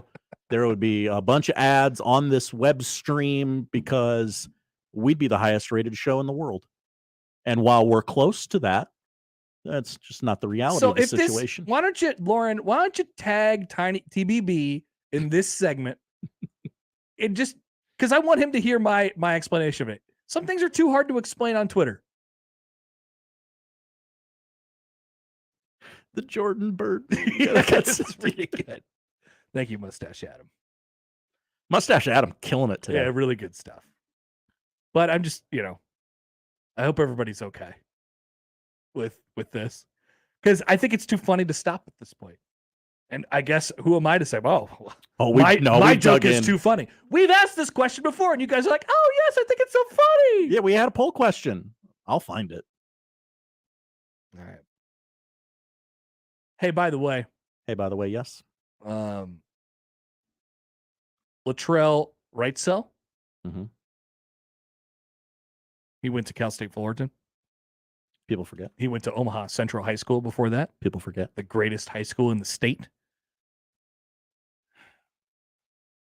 Did you make a face? No, I'm having trouble finding that particular poll question. Maybe it was in December that we asked it. He went to Omaha Central, and then he spent 2 years at Cal State Fullerton. And he, according to Mike Sauter, Mike, he will officially visit Nebraska on Friday. He is also scheduling visits with Minnesota and Alabama. Minnesota, Alabama. They're both drops. We just need a Nebraska drop now. And he has cut his list down to 3. Minnesota, Alabama, and Nebraska for Latrell Wrightsell. And the dream is alive. The dream of Trelly and Hunter in Nebraska uniforms. Remember? Now I feel self-conscious about saying people forget. Fred Hoiberg, Nate Lenzer, both of them went up to Spokane, went up to have a chat with Hunter Salas over the weekend. And maybe they sold him on this idea a little bit. How much further are we down the line? And if they were to pull this off, it would be the greatest offseason in Nebraska basketball history. I don't say that lightly, because they've had some great off seasons. Now, Nebraska basketball is known for having terrible off seasons routinely. Oh, what's that? You hired an assistant coach? He's gone after 2 weeks? That's crazy. His name is Rashawn Burno. Oh, what's that? You had this whole thing this entire summer. You were planning on building a team around Andrew White III. Oh, he's going to Syracuse now? That's crazy. So they've had some bad off seasons. This would be a good off season if they're able to get those two guys and put them in the backcourt together. Even getting one of them obviously is really, really good. We will come back. Josh will have a top 5. What's Josh's top 5 about today? He's already told me what Friday's top 5 is about. I'm excited for that. We got a certificate to mail out. We got to do top 5 winners of the weekend. We got to get this on record. Yeah, I did not do that yesterday. No, you did not. I did bottom least 5 productive work days. That's right. Because I wasn't feeling very productive yesterday. March Madness, Thursday, Friday, were those one day? Yep, that was number 1. March 18th. What's that? Day after St. Patrick's Day? No. I mean, that's the same day. That's the March Madness thing. Day before Christmas vacation? No. That was not on the list. Okay. It was day after Super Bowl. Yeah. Day after the clocks turn. Yeah, that was a good one. That's a good one. Opening day. This was a very unproductive office that day. And I was saying, like, all of these have happened basically in the last 3 months. And then the day after long holiday weekends, specifically Memorial Day and Labor Day. Yeah. Like the Tuesday when you come back from that. Nobody's doing anything. They're all just sunburnt and asking people how their lakes were. All right, Josh will have a top 5 winners of the weekend next on 1620 The Zone. Previously on The Crossover. Donate the meat slicer to the break room. Yes, I could. 1620 The Deli. Would I have to supply the meat? That's a lot of meat. He can bring in his famous hand. Maybe we could put a jar in the break room, call it like the meat fund. The people can just donate money to the meat Nick, fund. I want you to put a jar in there and write the meat fund on it. Let's see what happens. Yeah. It's an experiment. Mornings with Sharp and Handley. The Connor Happer Show. Unsportsmanlike conduct. 6A to 6P. 1620. The Zone. Your Omaha area forecast from Canoyer Garden Center and KETV Newswatch 7 on 1620 The Zone. Your Tuesday afternoon forecast will include more sunshine and milder temperatures. Winds out of the south could gust as high as 20 to 25 miles an hour. That's going to help temperatures to approach the low to mid 80s by the afternoon. In Omaha, I'm tracking a high of 84 degrees. For tonight, remaining mild under clear skies with an overnight low of 57. Even warmer for your Wednesday, a lot of sunshine, high of 87. I'm meteorologist Anthony Copeland for KETV News Watch 7. Duck Defense Midwest makes your home healthier and improves the life of your HVAC system. So improve the health of your home and everyone in it. Go to cleanairradio.com for a special duct cleaning offer for Zone listeners. That's cleanairradio.com. Hey there, it's Nick Hanley. I've been a Woodhouse customer for over 20 years, and it simply comes down to service. It's second to none. When purchasing a vehicle, you have the convenience of making your purchase online. I even had my new Mazda CX-9 delivered to my house, and now you can get your deal started online at WoodhouseMazda.com or WoodhousePlaceMazda.com. You can choose your vehicle, fill out your credit application, even submit documents to their secure portal. Shop the latest vehicles like the Mazda CX-50 and Mazda CX-30 and get into your next vehicle from the comfort of your own home. Woodhouse Mazda, a drive worth experiencing. Car repair is car repair. Most places you go can change your oil or fix your brakes. The difference is the experience you'll get at Omaha Car Care. We're part of the community. We were born here, and we believe that our relationship with you should be built to last. We're going to consult you, not sell you. We're going to give you a free loaner car. We're going to treat you like a valued friend that we want to continue to see in the years to come. I'm Rick Betker, owner of Omaha Car Care, and we'll be along for the ride. At Murphy Tractor, we're committed to being your first choice when it comes to your compact and construction equipment needs. Each of our 29 locations has a diverse lineup of new, used, and rental equipment, along with a wide variety of parts inventory and experienced service technicians. Our field service capabilities will keep your machines moving and keep you on time. Let Murphy Tractor's John Deere equipment be your first choice. Give us a call at 855-246-9124 or visit us online at murphytractor.com. Watching a ball game at Oscars Pizza and Sports Grill is pretty awesome. Oscars offers the MLB package, so your team is always on their upgraded audio-video system, and nothing is better than watching the game with a cold frosty one, Oscars Pizza, or award-winning char-buffed wings. And with daily lunch and dinner specials, it's really a no-brainer. So get ready to watch your favorite team play ball at Oscars Pizza and Sports Grill, 173rd and West Center Road, and takeout at 162nd and Maple. SpringFest savings is here at Lowe's. Don't miss out on the best deals of the season, like 3 free bags of Miracle-Gro garden soil when you buy 3. Plus, save on other items like select laundry pairs. Get an additional $100 off select laundry pairs when you spend $1,296 or more. Head to your local Lowe's or visit Lowe's.com to shop SpringFest savings today. Valid for 4/12. Soil offer excludes Alaska and Hawaii. Selection varies by location. While supplies last, exclusions apply. See Lowe's.com for details. My friend and I are taking a trip to Mexico this year, but neither of us speak Spanish. So we downloaded Babbel and started learning Spanish fast. Want to start getting conversational in another language in as little as 3 weeks? Babbel's quick 10-minute lessons were designed by language experts to be the most efficient and effective way to learn a new language. ¿Cómo te llamas? ¿Cómo te llamas? ¿De dónde eres? ¿De dónde eres? Babbel's interactive lessons are created by real language teachers and voiced by real native speakers using a modern conversation-based method. So in no time, you can start speaking confidently about real-life topics in another language. Nosotras vamos a México en 2 días y ahora hablamos español. Gracias, Babbel. Sí, muchas gracias. Babbel, language for life. Celebrating 10 million subscriptions sold. Now try Babbel for free at Babbel.com. Just go to Babbel.com and start learning a new language today. That's Babbel.com. Babbel.com. Hi, this is Garen Armstrong with Shamrock Roofing and Construction. That small roofing company my father started 45 years ago has now become one of the largest roofing companies in America by following one rule, the golden rule. No one can install a better roof at a better price, a better warranty than Shamrock Roofing and Construction. Let our local family serve your family. Shamrock Roofing and Construction. Call today or visit us online at shamrockroofer.com. Equitable Bank. We take banking personally. EquitableOnline.com.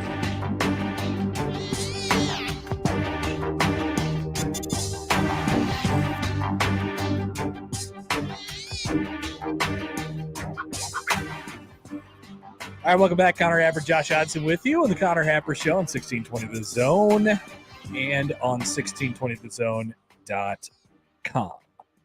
Josh has a top 5 that he's been sitting on for the entire, I guess, post Sunday, the last 2 days. Yeah, we cooked this up Sunday night.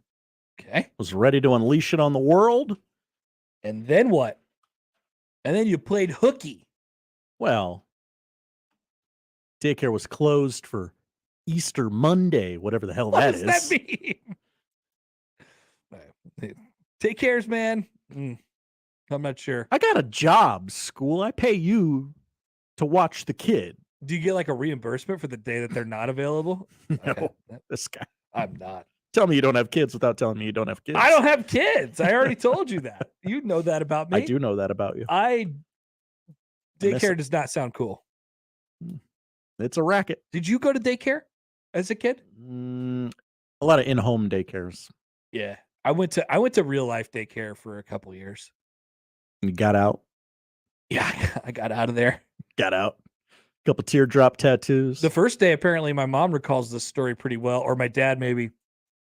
And they dropped me off at the daycare place, and then upon I think it was my dad leaving, I apparently stood at the window and like a sad, sick puppy. And then my dad couldn't leave me, and he came back and he got me. He took off work for the day, but eventually I had to do it. And then I think I enjoyed daycare. I think I would have been the same way if my kid went up to the window. No. Yeah, that's exactly what I did.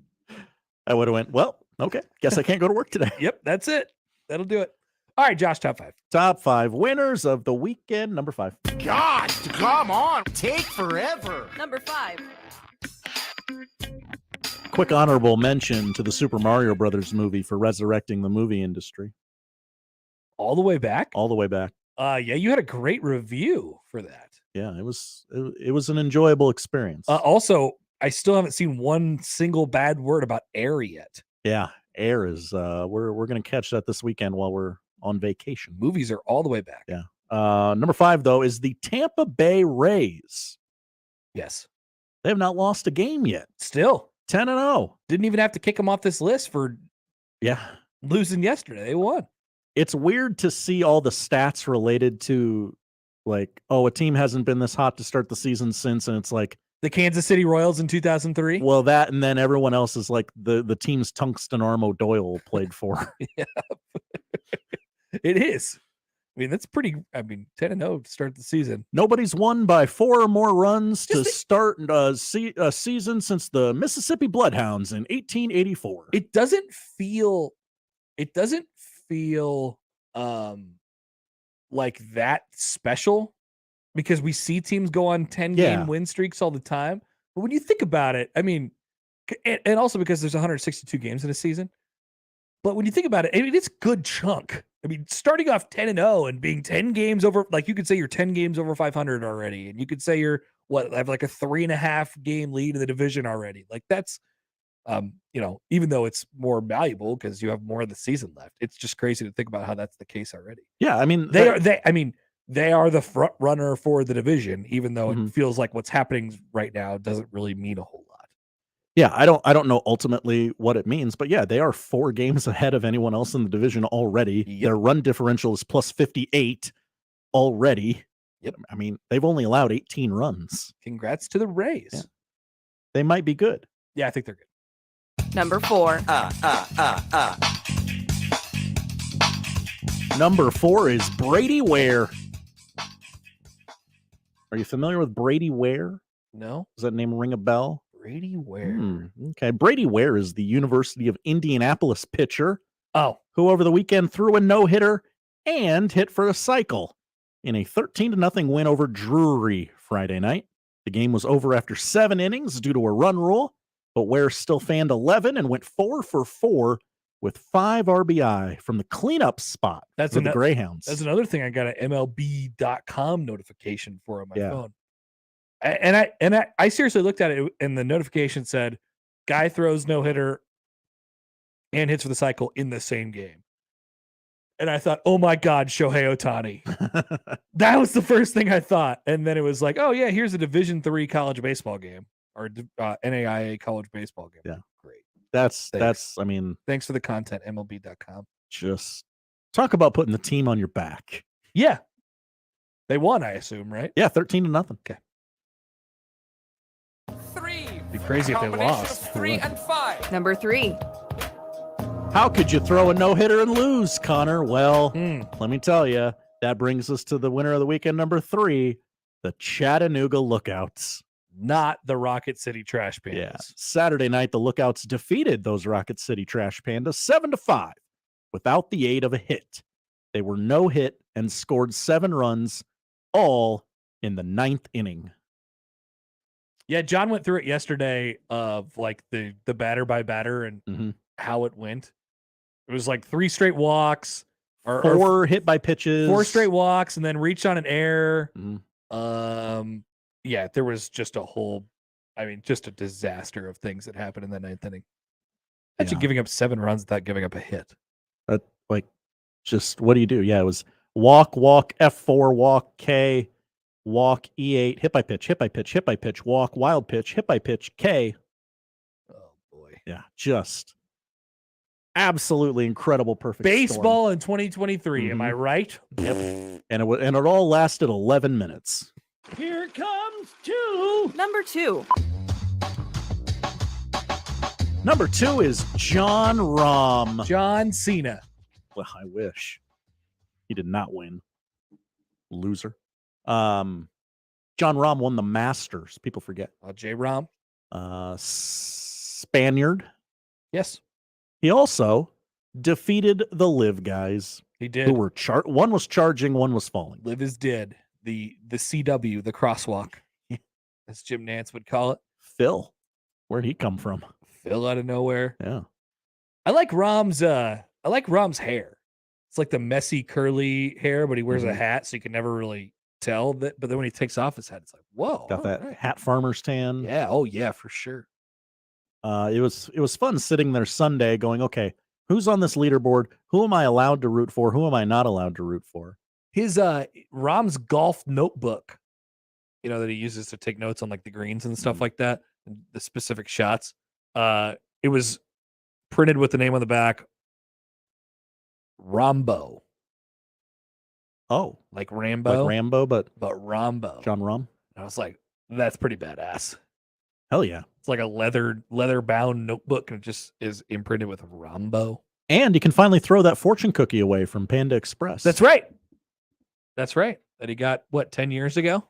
Yeah, just about. Yeah, I think so. Fortune cookies suck now, by the way. Yeah, they're not fortunes. They're not fortunes. They're just sentences. Just sentences that we all sophomorically add in bed to the end of. It's nothing about you anymore. It's just about like good things come to those who wait. Yeah, but not even that. Not even that. Like vague. It's just like money is the best. Like what? Okay. Like, am I going to find some money somewhere? Next fortune cookie people will find. Just let us take a picture. Let us know what it says. Because the theory is that they all stink now. Good bit. Please send us your fortune cookie photos. Okay. Maybe we'll have to explain that in a year. Yeah. I look forward to that. Number 1, who's getting the certificate? Autographed by Connor and myself. Be shipped out as soon as I buy stamps. Number 1. I was told stamps would be procured for me because somebody thought it sounded like a joyful experience. I got to go to the post office. Connor, the big Q, Quinnipiac. Oh, I thought you were going to say Matt Cotraro. No. It's like he didn't win. He had COVID. He was the last guy ever to get COVID. For the first time in history, QU wins a natty, downing number 1, Minnesota, 3-2 in overtime Saturday night at the Frozen Four. It's pretty electric, too. Yeah. The clip, like 10 seconds into overtime. I mean, beautiful, beautiful thing. I told you, those are my guys. You did. We laid out the 4 teams in the Frozen Four, and you said, oh, okay. Quinnipiac. I'm a Quinnipiac I would have guy. loved to see what happened if the Mavs were in there. I mean, it wouldn't have been fair to the other teams. No. Because as we've said on the show before, this team's got something. Something there. something there. Like those guys. But they were beaten by South Dakota or North Dakota. I think, North Dakota. And it was very unfair. That's all I remember about the series. It's rigged. Yeah, there was something bad officiating. All right, thank you, Josh. Thank you, Connor. That's your top 5 for the week. Congratulations to Quinnipiac joining the illustrious list, and you will be receiving a nice little piece of paper once I go to the post office and get stamps. It's a nice piece of paper. It's not just a piece of paper. It's like, photo paper. It's photo almost, paper. Yeah. You're using the company's photo paper, right? Yeah. Okay. Good. 100%. Okay, good. There's not a boss here anymore. Just wanted to make sure. Color ink, baby. 1 o'clock hour. Ellie French is next off of Nebraska football practice, and more next on 1620 The Zone. The best way to catch all the action is on 1620 The Zone. And no line for the bathroom. Hi again, everybody. Kent Pavelka courtside, getting ready for hail season with the rooferees at John Higgins Weather Guard. When hailstones fall, be sure to make the right call. Just one call to the experts at John Higgins Weather Guard to work directly with your insurance provider. With an A+ rating from the Better Business Bureau for the highest level of customer service. There are so many reasons, so many fans have used the winning team for their roof at John Higgins Weather Guard. Remember, when hailstorms fall, make the right call. The rooferees at John Higgins Weather Guard. How powerful is the Cox network? So powerful that one day the internet will let your doctor perform miracles from thousands of miles away, Connecting to remote operating room. giving a whole new meaning to the term house call. Operation complete. The Cox network, with multi-gig speeds now available, it's internet built for tomorrow, today. Cox, bringing us closer. Limited availability in select areas. Speeds vary and are not guaranteed. Cox terms apply. Other restrictions may apply. It's time to wake up your taste buds.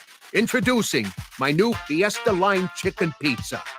Spicy taco sauce, generous amounts of chicken, green peppers, onions, jalapenos, mounds of cheddar and mozzarella cheese, and finished with a tangy lime sprinkle. Add your favorite one-topping pizza and my sweet cinnamon monkey bread. Fiesta Feast. Now that's a fiesta for your mouth. Godfather's Pizza. Do it. Ray Magliozzi here for eBay Motors. Okay, easy now. You're teaching your kid how to parallel park. Ouch! Turns out he likes to do it by feel. Don't worry, eBay Motors has bumpers, trunk lids, license plate holders, and headlights. They've got lots of headlights. When you need parts, get it right the first time with eBay Guaranteed Fit. When you see the check, you know that part's going to fit. eBay Motors. Let's ride. Eligible items only. Exclusions apply. Let's be real. Mopping is a hassle. You have to fill the bucket, pushing a wet, heavy mop around, then cleaning the mop when you're done so it doesn't grow bacteria. A hassle on top of a hassle. Try Swiffer WetJet. With Swiffer WetJet, you start with a fresh pad and cleaning solution every time. And when you're done, you just toss the pad. Swiffer WetJet, the faster, easier, cleaner way to clean your floors. Hey, baseball fans, join the Blur Tailgate at Hilton Omaha this June for our 11th annual hospitality event during the College Baseball Championship Series. Book an experience for your clients or employees with an inclusive bar, buffet, TVs, music, and tailgate games. Secure your spot today and let us handle all the details steps away on the south side of Charles Schwab Field. Visit blurevents.com to book your group, buy tickets, or learn about sponsorships. That's blurevents.com, your college baseball and football tailgate destination. Blur Events takes care of all the work so you can enjoy the day. Oh, yeah. I'm so glad spring is finally here. Nick Handley here for my friends at DJ's Dugout. Warmer weather baseball season. Spring is awesome in the Omaha Metro. As you're going to all those kids' baseball, softball, and soccer games, stop in at a DJ's Dugout near you. You'll love DJ's family-friendly atmosphere, delicious food, and daily specials. Cheer for those kiddos and head to DJ's. In fact, bring the whole team. DJ's Dugout is locally and Vietnam veteran-owned. Dig in at the Dugout. Tickets for less. Best seats, best prices, no per-ticket fees. Ticketsforless.com. KOZN Bellevue, Omaha, Council Bluffs. This is 1620 The Zone.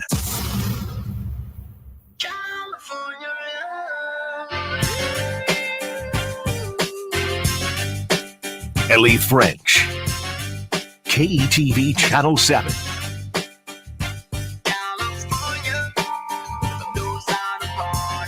Tuesdays with Ellie on the Connor Happer Show on 1620 The Zone. Not too shabby, eh?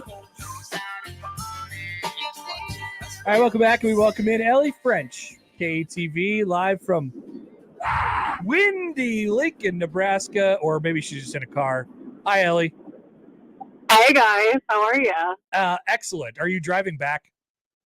I am. I actually just got back to Omaha. Very good. Okay, so the Bluetooth is working. The Bluetooth is working well then.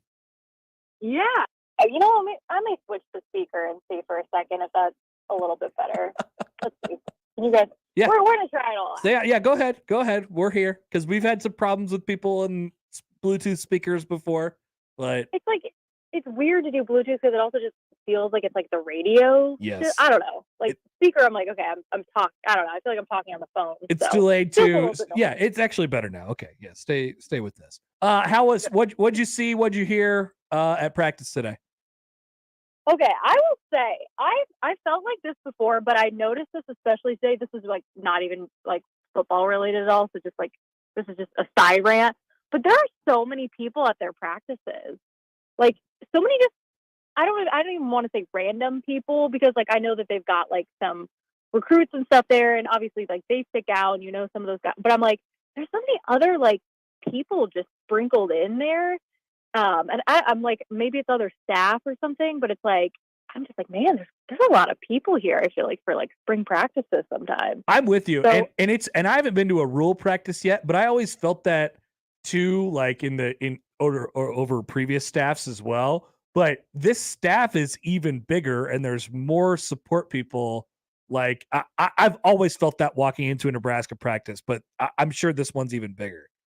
Yeah, there's a lot. And like, some of them, so Andy, he's been off, but he came to practice day, Andy Kendi, and I'm like, hey, have you not, like, there's some guys like wearing like earpieces and stuff too, and he's like, it's like the Secret Service, and I was like, yeah, that's kind of what it feels like, honestly. It's like college kids. I wouldn't put it past Matt Rule to hire a Secret Service for his football practices. I mean, he's got everything, man. He's thought of everything. So I think it actually makes some sense.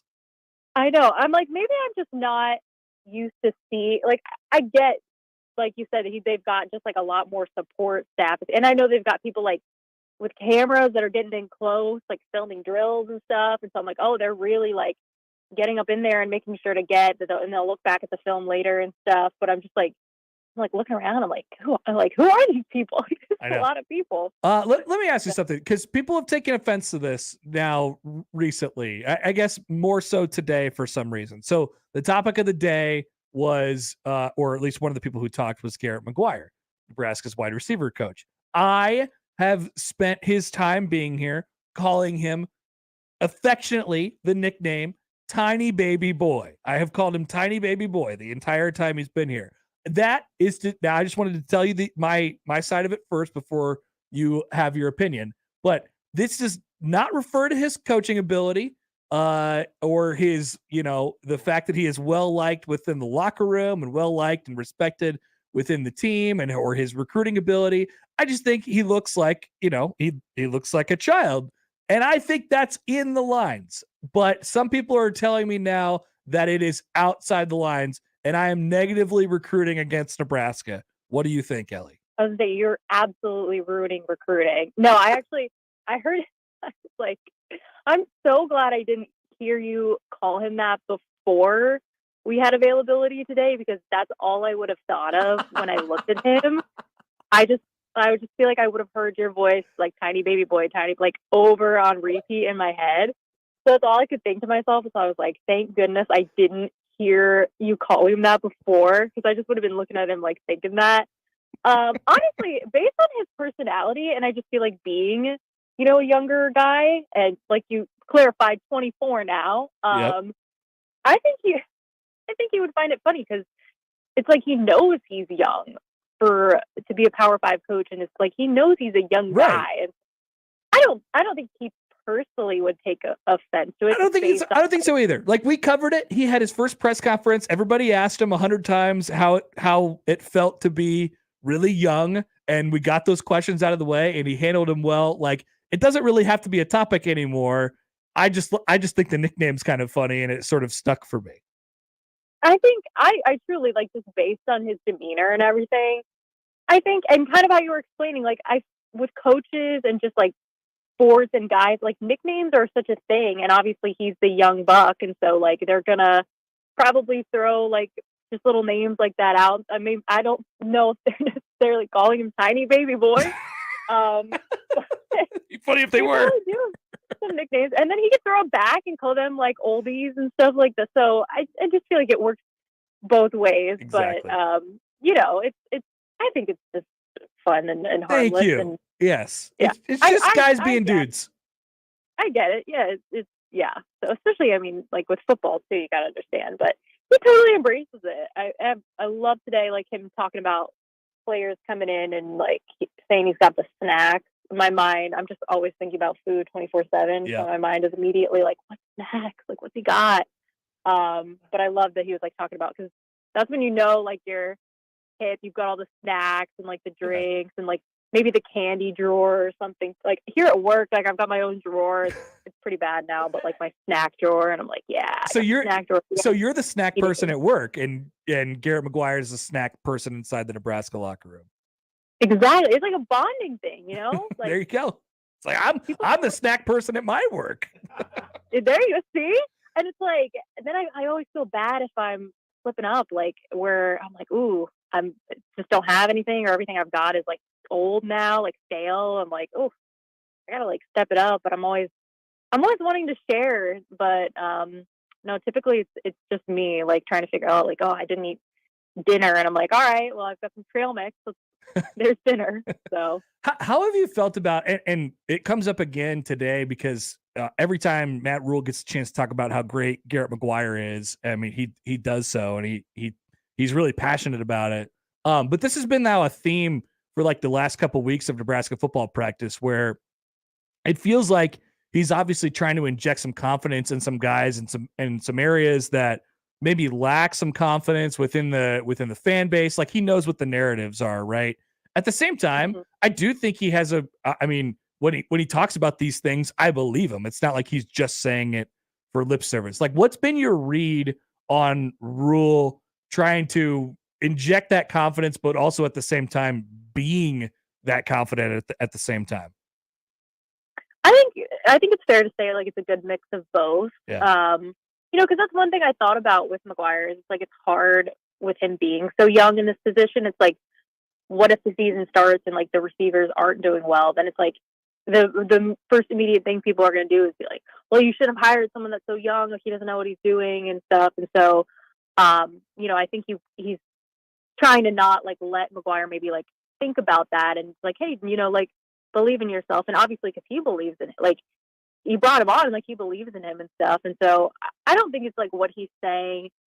I think he truly does mean it, though, especially with him. It seems like they just have a very good relationship, like him and like Satterfield too. I think they all just like seem to do really well. So, and like maybe part of it could be a confidence thing. I always wonder that myself too, like when they choose to talk about like certain players, because sometimes it's like, you know, you'll ask, oh, you know, who's sticking out for you, and they don't like to. They'll say like, oh, I don't want to single anyone out, but then there are other times where like someone will ask a certain question and they will start to talk about guys, and I'm always like, huh, like interesting. Like I wouldn't thought that they would pick that guy, but then I'm like, well, maybe like they just like want to give someone else attention, or like you said, trying to give them some confidence. So sometimes I do tend to think like, oh, is it like a strategic thing? But it doesn't feel like that to me. I feel like everything he kind of says is like a little genuine, and I feel like he would tell it to their face too. Like he's not just like. Yep.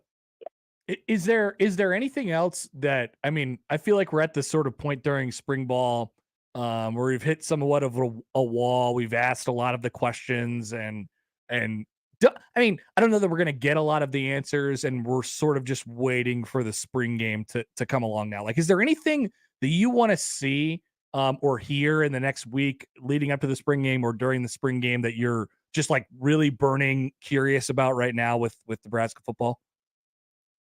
That's a good question. I feel like I'm kind of curious just to see, like, I'm curious to see how like the offense is going to be from like a balance standpoint, like how much like run, pass, and like quarterback run versus like. Definitely. I'm curious to see the offense operate and how that's going to work, and like, and also just like how the spring game will be. And I know like Rule talked about that a little bit today, just kind of, I didn't get a chance to like be over there when he was talking, but I'm curious how like that's going to be and how much like contact there is going to be and we're going to be able to see. But I really am curious to see like how the offense is going to operate, because I feel like so much of the last like 2 seasons were like just a lot of trying to like figure out what works best, and like us being like, well, where are the running backs? Like we haven't really seen them be doing much and stuff. And so just, I'm curious to see how this whole offense will be in motion and sort of like all the different bells and whistles with that. Yeah, definitely.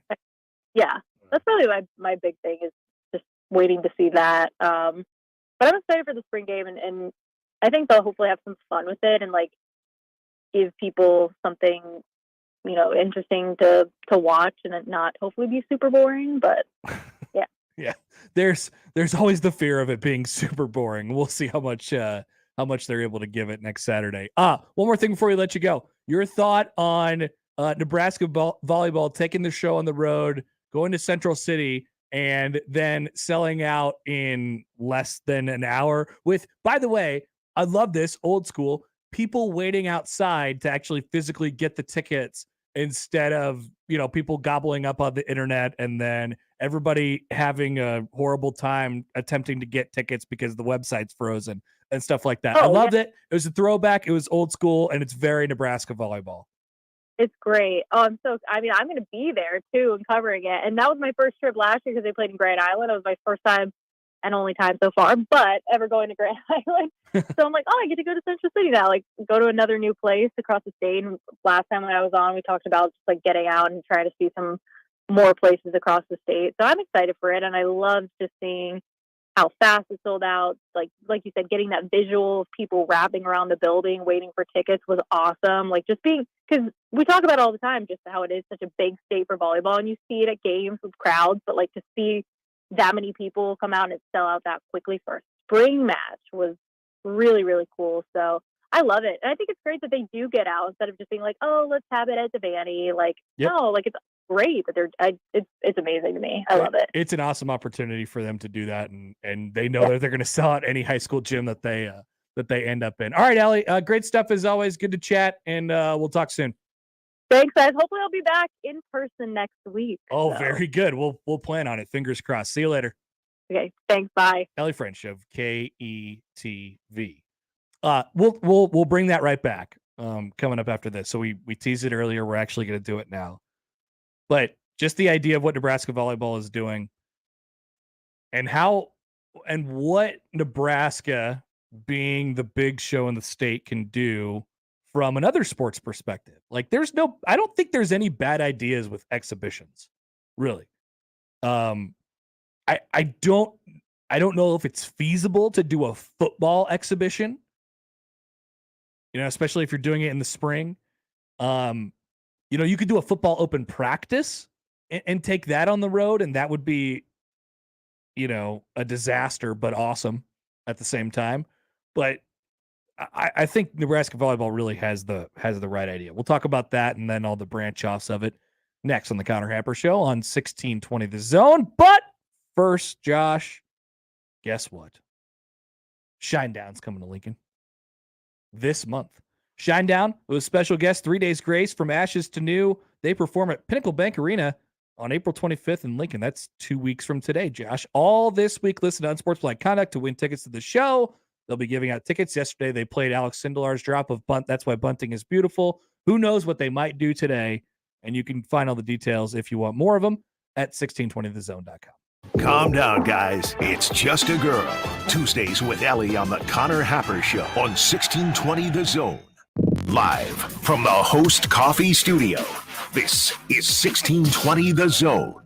Hi, this is Doug Nodgard with Equitable Bank. Great service never goes out of style. When the digital age dawned, many said computers would be able to handle many of the interactions that used to take a person. Boy, were they wrong. How many times have you called your bank and gotten a recording to press 1 or 2? Not at Equitable. Not only does Equitable answer your call in the first ring, it's answered by a human being. That's because Equitable Bank values its customers. Equitable Bank, we take banking personally. Member FDIC. Spring into savings and a chance to see Morgan Wallen live in concert. JTech Solar is excited to offer all homeowners an opportunity to enter our Morgan Wallen official Platinum Floor Seat ticket giveaway by visiting their website at yourexteriorexperts.com. Everyone who purchases a solar energy system will receive a free solar cooler. Don't miss out on this opportunity to go green and rock out. Choose JTech Solar, the official solar energy experts of Nebraska Athletics. The spring yard cleanup season is here. Lenaha produces Omaha's finest mulch. The best colors, best value, and the best quality. There is a difference. Have us deliver or stop by for convenient on-site loading. Rooted in quality, unmatched value. Lenaha Nurseries, 192nd and Center. Peerless Energy Systems is Nebraska and Iowa's locally owned and operated authorized solar air compressor distributor. Peerless Energy Systems provides products and solutions for compressed air systems, helping companies in manufacturing, food processing, transportation, auto body repair, car dealers, and more. Driving industry efficiency through service, support, and relationships, let Peerless Energy Systems help you increase efficiency with your compressed air systems today. PeerlessEnergy.com. Duck Defense Midwest makes your home healthier and improves the life of your HVAC system. So improve the health of your home and everyone in it. Go to cleanairradio.com for a special duct cleaning offer for Zone listeners. That's cleanairradio.com. Hello there. My name is Seychelle, and what makes the Chick-fil-A chicken sandwich original to me is the punch of flavors that's unlike any other. You get the crispy tenderness of the chicken and that hint of sourness from the pickles. Ta-da! Hey, I'm Juan, and what makes the Chick-fil-A chicken sandwich original to me is you're going to get chicken that's crispy, golden, and juicy. This is the gold standard of chicken sandwiches. Order the original Chick-fil-A chicken sandwich on the Chick-fil-A app today. Real customers paid for their testimonials. Cards issued by Sutton Bank and Celtic Bank, members of FDIC. Terms and conditions apply. What if you could do business without busy work? With Ramp, you can. Ramp is the future of finance with smart automation, corporate cards, and spend management. Just imagine, no more expense reports or shuffling wrinkled receipts. No more slogging through invoices or getting surprised by unexpected charges. Just your business's big idea with smart spend controls, automation that crushes busy work, and real-time insights so you can make it happen. In other words, Ramp completely reimagined finance to make it work for your business.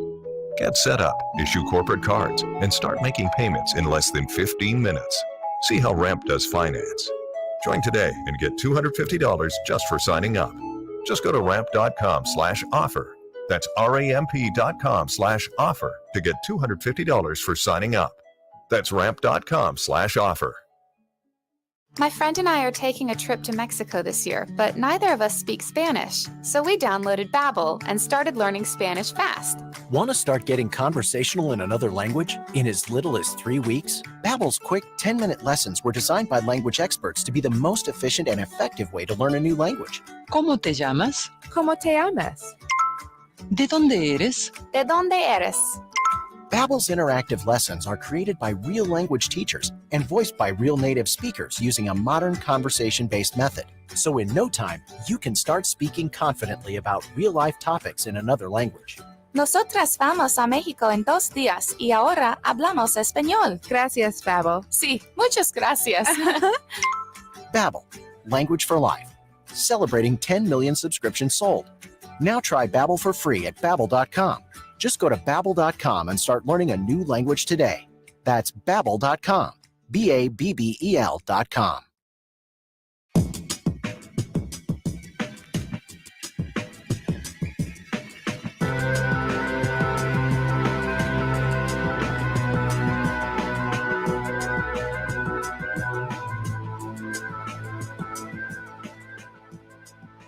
Josh, quick thought on the dong bong.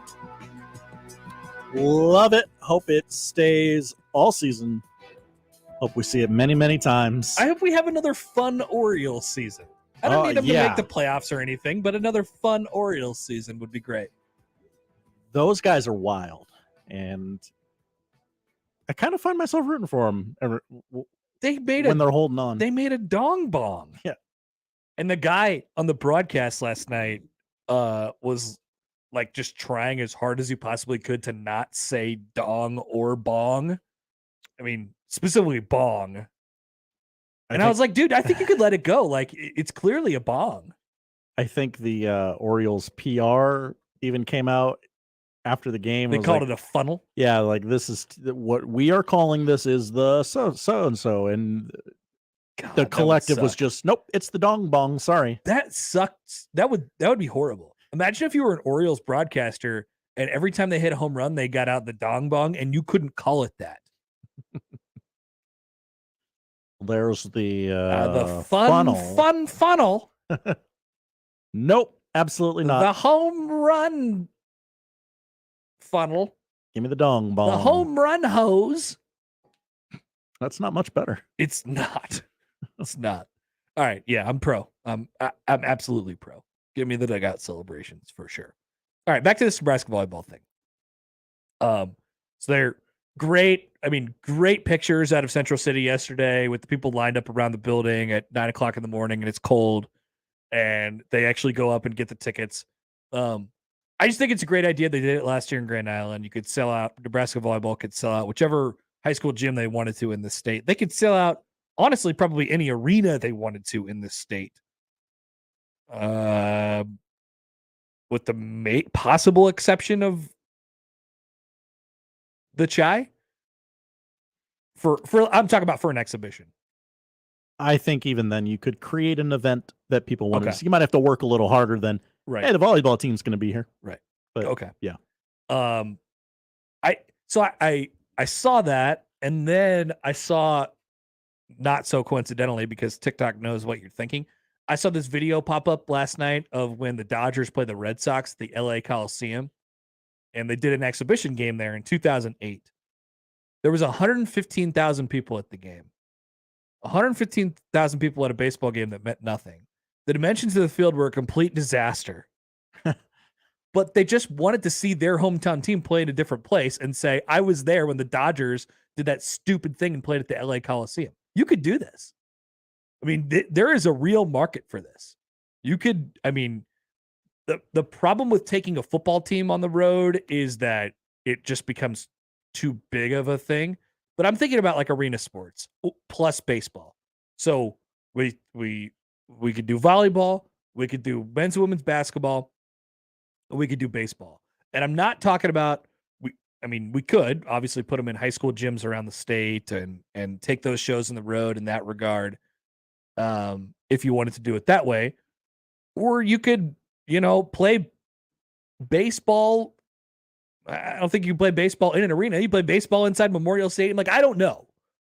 I don't think any idea is bad in this situation, but I don't know how you'd be able to do it with football. If they ever got to a point where the NCAA or where somebody was like, hey, we're going to bring up South Dakota, we're going to bring down South Dakota USD, and they're going to play a spring game against us. It takes the place of our spring game. It's the 15th practice. We just get to go against them. If we ever got to the point where they did that, it would just it would sell out Memorial Stadium so quick, and it would be so much like a game that you wouldn't even notice that it was an exhibition anymore. It would just be too big of an industry. Right. I just don't think you could do it. Now, what you could do with football is an open practice. I don't hate that idea of, hey, they're going to be at insert name of high school here, just practicing. Y'all can come and watch for X amount of dollars. Take him to UNK. Yeah. Take him to Seacrest. Take him to, what would be the option? Burke, I guess. Take him to Burke. You could induct me into the Hall of Fame during halftime of that open practice. All at the same time. Yep. If you're doing this. Now, I think another part of what volleyball is trying to do is they're trying to grow it, obviously, and also, their fan base it's a little different. football, like you don't need to grow. Nobody talks about when they talk about football, like growing the game. Really need to grow this sport. I think it's grown. It's like it's reached adulthood. It's reached maturity at this point. I think it's going to stay there for quite some time too. So like that's not the narrative when we're talking about moving a football practice around. It's really just giving the fans something really cool to do and see. Obviously, volleyball is doing the match inside Memorial Stadium. I would love to see the ballpark downtown get used in different ways. I don't know if it's football. I don't know if it's basketball. I loved when they did hockey there. You could do volleyball there. But I think that, that ballpark was originally, obviously it's the home of the College World Series. Like it's got it's got different setups where you can make it sort of a multi-purpose thing. They've done a few concerts over the years. Concerts are back, right? At the Chuck. Sure. Somebody said that. Are they? Not the Red Sky Music Festival again, but I wish. But I think they're going to do some concert there this summer.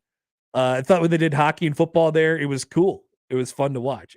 It's obviously difficult on the field, and you have to carefully schedule it so it's not before the College World Series and all that stuff. But you got so much time where you could put any event you wanted on that field and do anything you wanted to the field after like June 28th. It's fair game. Do whatever you need as long as it's back by April. Yeah. March. I think there needs to be more of this. I love the idea. Obviously, it's a perfect setup for Nebraska volleyball. And once again, I love how they set it up with the tickets, so you can't just go online and then people will travel all across the state and go to Central City and watch the same thing that they've been seeing. Oh, I hate that. Really? Yeah. Because I saw the video and I did the City Slicker thing where, do they just not have internet in Central City? Yeah, but if they had, okay, Josh, mm-hmm. If you release it to the internet, what happens is all the people from Lincoln just buy the tickets and then drive to Central City and go watch the match. And the school gets the money. It's the same bottom line for the school, but like I said, they're doing it as a little, hat tip. Hello, Central City.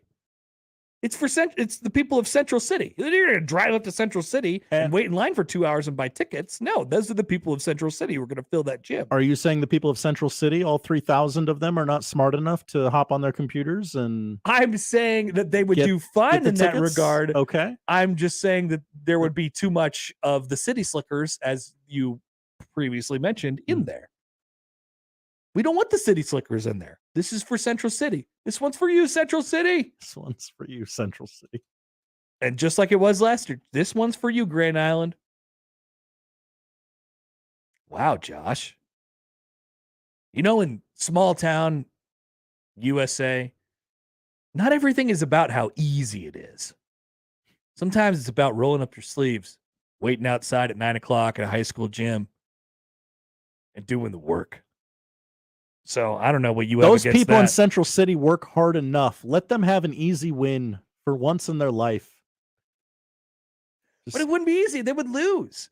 They would lose to all the other people on the internet. Why? Why would they Their lose? internet's not as fast. Oh. Well, have you ever been to Central City? I have not. I don't know who their cable and internet provider is there. Sounds like that's an issue for Governor Pillen. I can't believe you're out on this. Take your hand out of the bowls and get Central City some better internet. You didn't love it when you saw the video of them showing all them waiting for tickets? No, that sounds like a horrible experience. Yeah, for you, not for the people of Central City. They would do anything for their volleyball team. They love waiting in line. Just like the people, I talked about this the other day. Kansas and their students, just to go to a basketball game, they camp. And one person's got to be at the tent all day, all week long, 24 hours a day. Otherwise, they lose their spot. And guess what they do? They freaking do it because they're psychos. We're all psychos. We live in a society where we have advanced beyond waiting in line for anything. Yeah, but then everything just goes to the highest bidder or the person with the fastest internet. Yep. And that's not the society that I want to live in. That's capitalism, Yeah, baby. too much capitalism. We already got too much capitalism, boy. Everything goes to the highest bidder. Josh here for capitalism. Here for making money. Mustache Adam. Hi, Mustache. You've been killing it today. Yeah, let's see if he goes 3 for 3 with this banger. Come on, Josh. UNL and Trev saw the debacle with the T Swift tickets and decided to take it old school. Let the Western Nebraska folk have their day. It was a very serious tweet. I think Mustache Adam hates you. I don't. Much like I hate Tiny Baby Boy. Yeah, you do. Taylor Swift out on Small Town America. Yeah. Probably why that nice boy dumped her. Joe? I haven't gotten your thoughts on Joe yet. Oh, goodness. He can burn in hell. What's wrong with Joe? Dope album coming this summer, Yeah, everybody. it's coming. She's going to express that baby. All right, any thoughts on Josh's hot take segment? Coming back after this on 1620 The Zone. Previously on Unsportsmanlike Conduct. I still don't think it's great for most of the college sports to have this nonstop, uncontrolled free agency. You know, this is what happens when the organization known as the NCAA overcorrects. I love the idea of a one-time free pass. Sure. So I think if you give them the one time, like especially in this time period in our history, I think we've all made decisions that we regret and want to change. But that it continues to happen after that, I definitely think it's weird. Unsportsmanlike Conduct with John Bishop and Josh Peterson. Weekdays 2 to 6 on 1620 The Zone. Your Omaha area forecast from Canoyer Garden Center and KETV Newswatch 7 on 1620 The Zone. Your Tuesday afternoon forecast will include more sunshine and milder temperatures. Winds out of the south could gust as high as 20 to 25 miles an hour. That's going to help temperatures to approach the low to mid 80s by the afternoon. In Omaha, I'm tracking a high of 84 degrees. For tonight, remaining mild under clear skies with an overnight low of 57. Even warmer for your Wednesday, a lot of sunshine, high of 87. I'm meteorologist Anthony Copeland for KETV News Watch 7. The Connor Happer Show returns in minutes on 1620 The Zone. Spring is a season of new beginnings, and Kinghorn Gardens has opportunities for you to build a new career with them. They've been transforming outdoor spaces for 30 plus years, and they're looking for difference makers to join them. They've defined what it means to be a full-service landscape company, and they take care of some of the most beautiful spaces in Omaha. Become more familiar with them and the positions they have open at kinghorngardens.com. That's kinghorngardens.com. At Kinghorn Gardens, they do things differently. It's time to get registered for this year's annual Clausen Leahy Maverick Run on April 22nd at Baxter Arena. This race has something for every type of runner with a 1 mile kids race, a 5K walk, and a 5K or 10K run. Plus, in conjunction with the kids race, there's a kids zone with a variety of activities inside Baxter Arena. The event starts at 8:30 a.m. on April 22nd. Go to omavs.com/Maverick Run to find out more information and to get registered. It's the Maverick Run at Baxter Arena, April 22nd. See you there. From basketball to volleyball, baseball to softball, soccer, tennis, and so much more, the Creighton sports season is packed with action. The 1620 The Jays podcast, presented by Barry Law, covers it all. Each week, we visit with Blue Jay athletes and coaches to hear their stories and document their climb through the Big East Conference. The 1620 The Jays podcast drops each Friday morning and is found at 1620thezone.com and all major podcast platforms. Just search 1620 The Jays. Covering all things Creighton Blue Jays, it's the 1620 The Jays podcast, presented by Barry Law from 1620 The Zone. My friend and I are taking a trip to Mexico this year, but neither of us speak Spanish. So we downloaded Babbel and started learning Spanish fast. Want to start getting conversational in another language in as little as 3 weeks? Babbel's quick 10-minute lessons were designed by language experts to be the most efficient and effective way to learn a new language. ¿Cómo te llamas? ¿Cómo te llamas? ¿De dónde eres? ¿De dónde eres? Babbel's interactive lessons are created by real language teachers and voiced by real native speakers using a modern conversation-based method. So in no time, you can start speaking confidently about real-life topics in another language. Nosotras vamos a México en 2 días y ahora hablamos español. Gracias, Babbel. Sí, muchas gracias. Babbel, language for life. Celebrating 10 million subscriptions sold. Now try Babbel for free at Babbel.com. Just go to Babbel.com and start learning a new language today. That's Babbel.com. Babbel.com. Tired of having a website that doesn't reflect the quality of your brand? At JM Online, we specialize in custom websites for unique business needs. Your website should be more than just a digital billboard. It should be a powerful tool that grows your business. Awarded Omaha's best web developers in 2023, we're dedicated to local business success. So if you're ready to take your website to the next level, go to jmonline.com and request a call. Make the right call, fans. The Rooferees at John Higgins Weather Guard. Rooferees.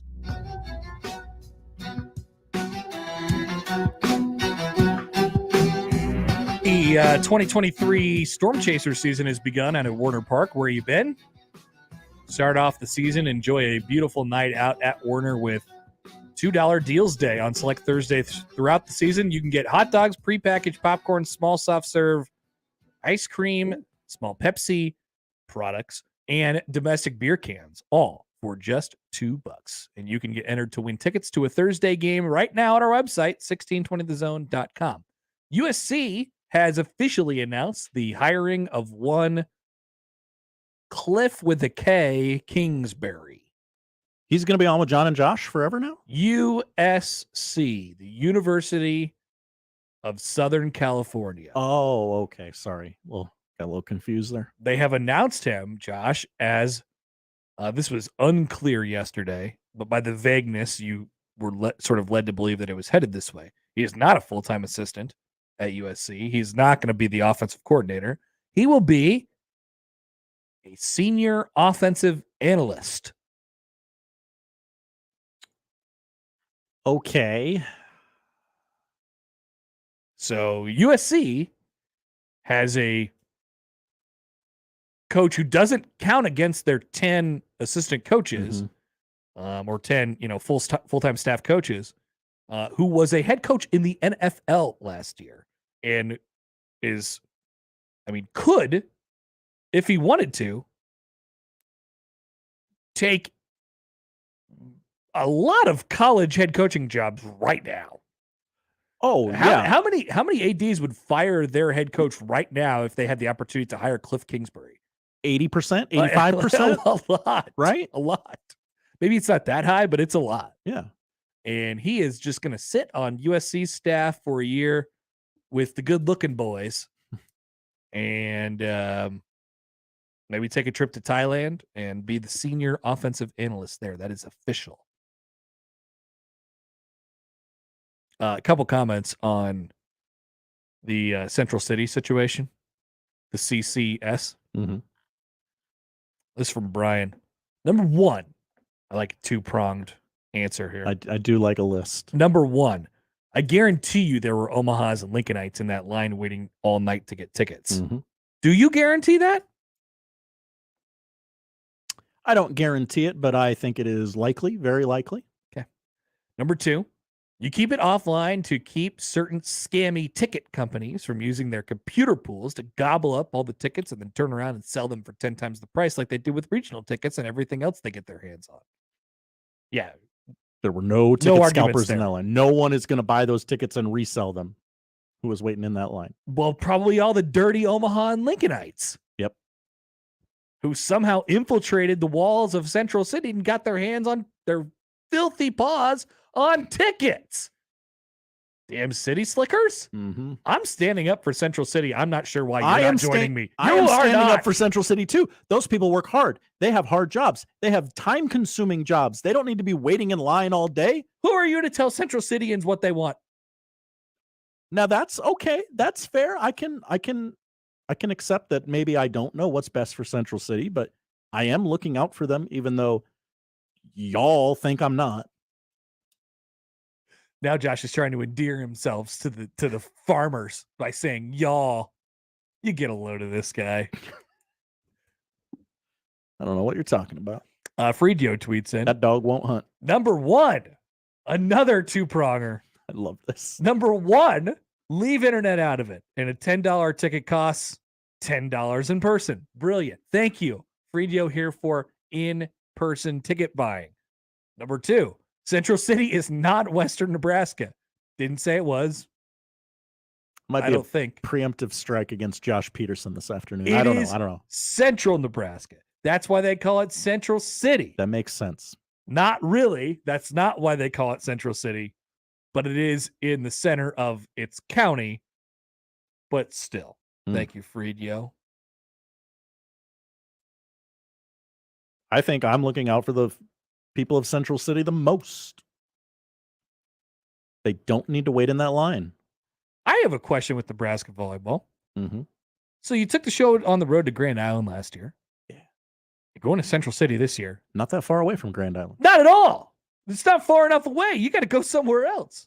You're going to take the show to like the northeast portion of the state or something like that. Or the south. You got to go to the Panhandle where there could be snow at any moment. Hashtag snow in the Panhandle season. Take the show on the road to Big D's out in whatever place I was stopped in. Yeah. Sutherland. It's just right down I-80. Easy to get to for everyone. I don't see an issue with it. Iowa JD tweets in. Hi, Iowa. How many ADs would fire their current coach for Cliff? 15% max. He failed at Texas Tech and failed in the NFL, and he had Patrick Mahomes and Kyler Murray. He couldn't win with these two. He's a loser. Great take. He's a loser. Great take, Iowa JD. That man has fallen up his entire career. Yeah, but I agree with you on all this, and still, I think, yeah, a ton of college ADs would fire who they have now. Quickly here before we go, or before we get to the poll questions and then go. Well, I got one quick too after. Okay. Wait, is it on this subject? Is it on Central City? No. All right, go ahead. You do yours first. Okay. The Buffs have infiltrated our YouTube stream. Oh no! Buffs Nation comments. Oh, no! I'm whispering so they can't hear us. When we're talking about that video. How'd they find us? For that video of Buffs practice. Yeah, no, they're tiny players. Yeah, they're tiny players. Camera at field level makes the players look smaller. Just an optical illusion. Oh my God. That This is white guy amazing. was a foot shorter. This is amazing. Well, I'll tell you what, Buffs Nation. You just wait till tomorrow until we release the findings of the investigative report. Tomorrow on the show, join it, same time, same place. Go to YouTube, just like you are right now. And we're going to be releasing the findings of a report, which I will be investigating. And I will be just evaluating the size of every person on both of Nebraska and Colorado's roster. And I'll compare them position by position and do the whole thing. But I got to tell you, the initial returns do not look good. Nope, not at all. Now, maybe the first team is normal, adequately sized football players, but everyone else on that depth chart, tiny baby boys. Quick little thing, and this will only take a minute or two. The ACC has extended Jim Phillips as their commissioner. Congrats, Jim. So Jim Phillips was the former AD at Northwestern, and he was, I think he threw his hat into the ring when Kevin Warren got the job. Kevin Warren got the job. He goes off and is the ACC commissioner, and he's been there for the last couple of years. And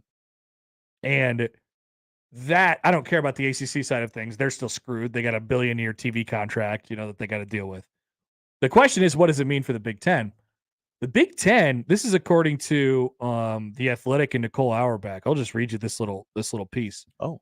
The news of Phillips' extension is quite notable from a timing standpoint for the Big Ten. The Big Ten is in its final stages of its search for a new commissioner, with the finalist interviews ongoing and a potential announcement coming as soon as this week. Once again, we have finalists for a Big Ten commissioner job. We have not heard any of the names floated. Everybody was sort of just pointing to Jim Phillips because he was the guy with Big Ten experience. It will not be Jim Phillips. We're going to have a Big Ten commissioner sooner rather than later, and we have no idea who that is. The public has had zero time to vet this. They didn't when it was Kevin Warren either, by the way, and we saw how that one turned out. Really, really bad and then good.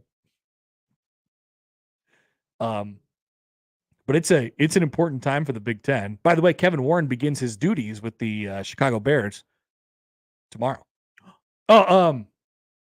Yesterday. That'd be a weird start date. Yeah, okay. It's either yesterday Monday or next week Monday. I can't remember. But congratulations to Kev, and good luck when you build your new stadium not downtown. I'm sure everybody will take that really, really well. We will come back. We have the poll questions. We'll tell you what to watch on the other side in the Connor Happer Show on 1620 The Zone. The Connor Happer Show. Who's pitching tonight? You Darvish, having a great year. The Connor Happer Show. I know about that guy. On 1620 The Zone. What a mess. Big names, big games. We've got them all. 1620 The Zone. If you think you're having transmission problems, you need a specialist, someone who can and will tell you exactly what's wrong. At Omaha Transmission, that's what we do. Some places just want to sell you a new transmission, but at Omaha Transmission, we make repairs that other shops can't or won't. Giving you options is what's kept us in business since 2005. We've even had people hear our ads, bring in their car, and experience the exact same scenario they heard. There is a place that will diagnose and fix your transmission. That place is Omaha Transmission.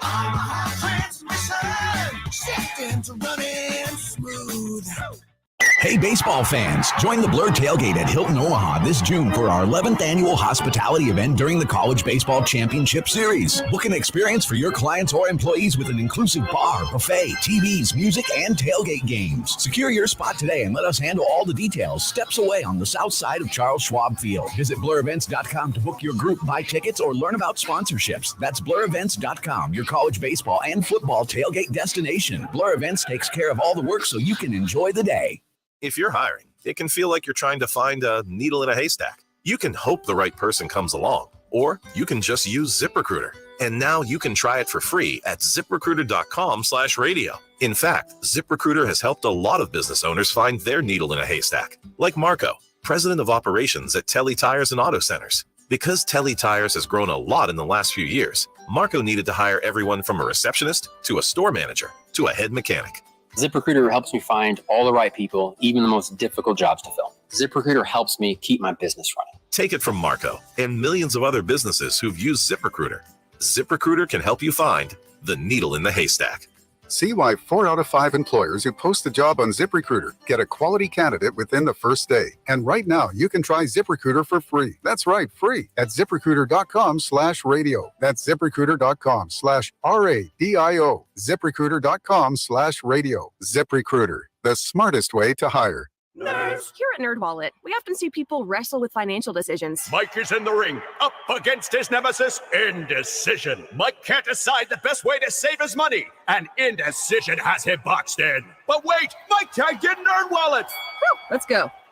With NerdWallet's side-by-side comparisons, you can find a high-yield savings account with interest rates that earn more bang for your buck. So the next time you wrestle with a financial decision, you'll come out on top. NerdWallet, the smartest decision for all your financial decisions. My friend and I are taking a trip to Mexico this year, but neither of us speak Spanish. So we downloaded Babbel and started learning Spanish fast. Want to start getting conversational in another language in as little as 3 weeks? Babbel's quick 10-minute lessons were designed by language experts to be the most efficient and effective way to learn a new language. ¿Cómo te llamas? ¿Cómo te llamas? ¿De dónde eres? ¿De dónde eres? Babbel's interactive lessons are created by real language teachers and voiced by real native speakers using a modern conversation-based method. So in no time, you can start speaking confidently about real-life topics in another language. Nosotras vamos a México en 2 días y ahora hablamos español. Gracias, Babbel. Sí, muchas gracias. Babbel, language for life. Celebrating 10 million subscriptions sold. Now try Babbel for free at Babbel.com. Just go to Babbel.com and start learning a new language today. That's Babbel.com. Babbel.com. My, how time flies. Nick Handley here for my friends at DJ's Dugout. Did you know DJ's is celebrating its 30-year anniversary? Yep, everyone at DJ's Dugout says thank you, Omaha Metro, for your amazing support since 1993. DJ's truly loves the communities they serve, and it's an honor to serve you, friends and guests, for so many years. Here's to another 30 years. DJ's Dugout is locally and Vietnam veteran-owned. Dig in at the Dugout. Hi, this is Garen Armstrong with Shamrock Roofing and Construction. That small roofing company my father started 45 years ago has now become one of the largest roofing companies in America by following one rule: the golden rule. No one can install a better roof at a better price, a better warranty than Shamrock Roofing and Construction. Let our local family serve your family. Shamrock Roofing and Construction. Call today or visit us online at shamrockroofer.com.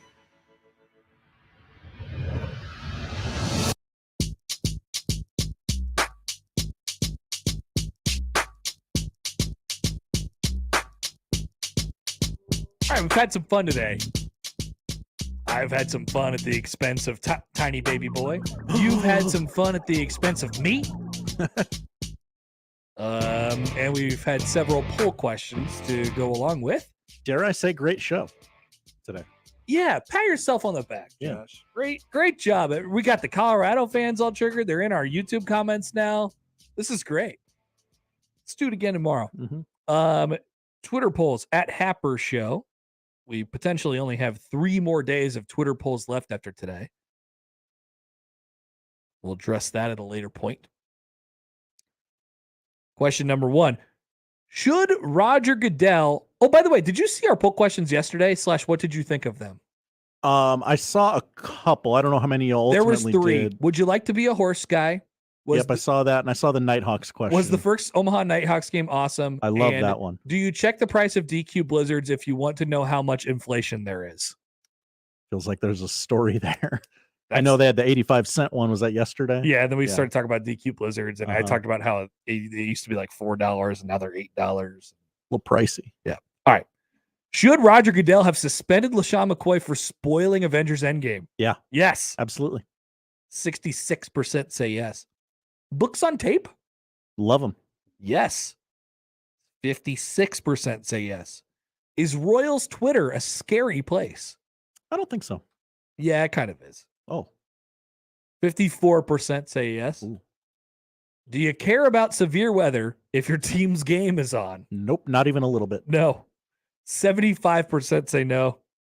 And this is a place that gets some severe weather. Are you ready for the summer of Heinrich Harburg? Hell yeah. The summer of Heine. Hot Heine summer. Yes, I am. 65% say yes. Are podcasts too long? Incredibly so. Absolutely yes. 62% agree. Is a 2-hour podcast too long? It's twice as long as a podcast should be. Yes. 67% say yes. So the line falls somewhere in the middle there. Does Connor Happer ever tease the right thing? Occasionally, it happens. Yeah, ever is a little strong, so I might get off on a technicality there, but I get the vibe of the question. I'll go with no. 79% agree. No, he does not. Carrot cake? Question mark? Most voted on poll question of the day. Absolutely. Hell no. 70.3% say yes. Wow. Come with me if you want to be on the right side of history, but if you want to be a garbage person, that's fine. You do you. And finally, random Mike poll question. When people say I'm sorry, do they really mean they're sorry, or are they sorry they got caught? I think most people mean that they are sorry. I think so too. Businesses and teams that say they're sorry, no, sorry they got caught. Every situation's different, but generally they're truly sorry. 82% say they're sorry that they got caught. Wow. We are both in the minority there. Those are the polls. Josh, what are we watching tonight? We're watching the NBA. Play-in tournaments are today. The losers of these games today play again on Friday. They are not eliminated. A little confusing how this tournament works if you don't follow the NBA. Hawks at Heat tonight. The winner will face Boston in the first round as the 7 seed. 6:30 start on TNT. 9 o'clock right after that on Turner. Wolves at the Lakers. The winner faces Memphis in the first round. No Rudy Gobert from Minnesota. He will be suspended. He punched a guy. He punched a guy for something. Major League Baseball tonight. Your game of the week on TBS. 6 o'clock start between the Padres and the Mets. It was a quick one last week, so tune in. ESPN Plus, 8:30. Nats, Angels, Shohei Ohtani on the bump, so Tungsten Arm O'Doyle will be trending. Perfect. MLB Network, 8:30. Dodgers, Giants. College baseball tonight. Nebraska Public Media, 6 o'clock. Oh, yeah. From Hawks Field. Nebraska hosts Omaha. Mavskers better hide. Bad day for Mavskers. Another chance for the Mavs to take an in-state rivalry game, but they're the only ones who seem to want to win. 6 o'clock on ESPN. We got an NHL doubleheader last week of the regular season for them. Maple Leafs at the Lightning. 8:30 is your nightcap there between the Oilers and the Avalanche. That's 2 versus 3 in the West right now. I know hockey playoffs aren't necessarily straight up seeding, but those are 2 pretty good teams if you want to get into the NHL here. 6:30 FXX. Connor, it's Fever Pitch. Nice. The baseball comedy starring Jimmy Fallon and Drew Barrymore. I'm Drew Barrymore. I jumped off of the center field wall and ran to home plate. And finally, sorry, I spoiled that movie. At 9 o'clock on NBC, the season 3 premiere of the reboot of The Weakest Link. Goodbye. 8 sets of identical twins battle it out in a game of high-stakes trivia. America Loves Twins. America Loves Twins. That's what we're watching tonight. Thank you, Josh. Thank you, Connor. That's the show. If you missed anything, 1620thezone.com is where you can find it. Crossovers next. Live from the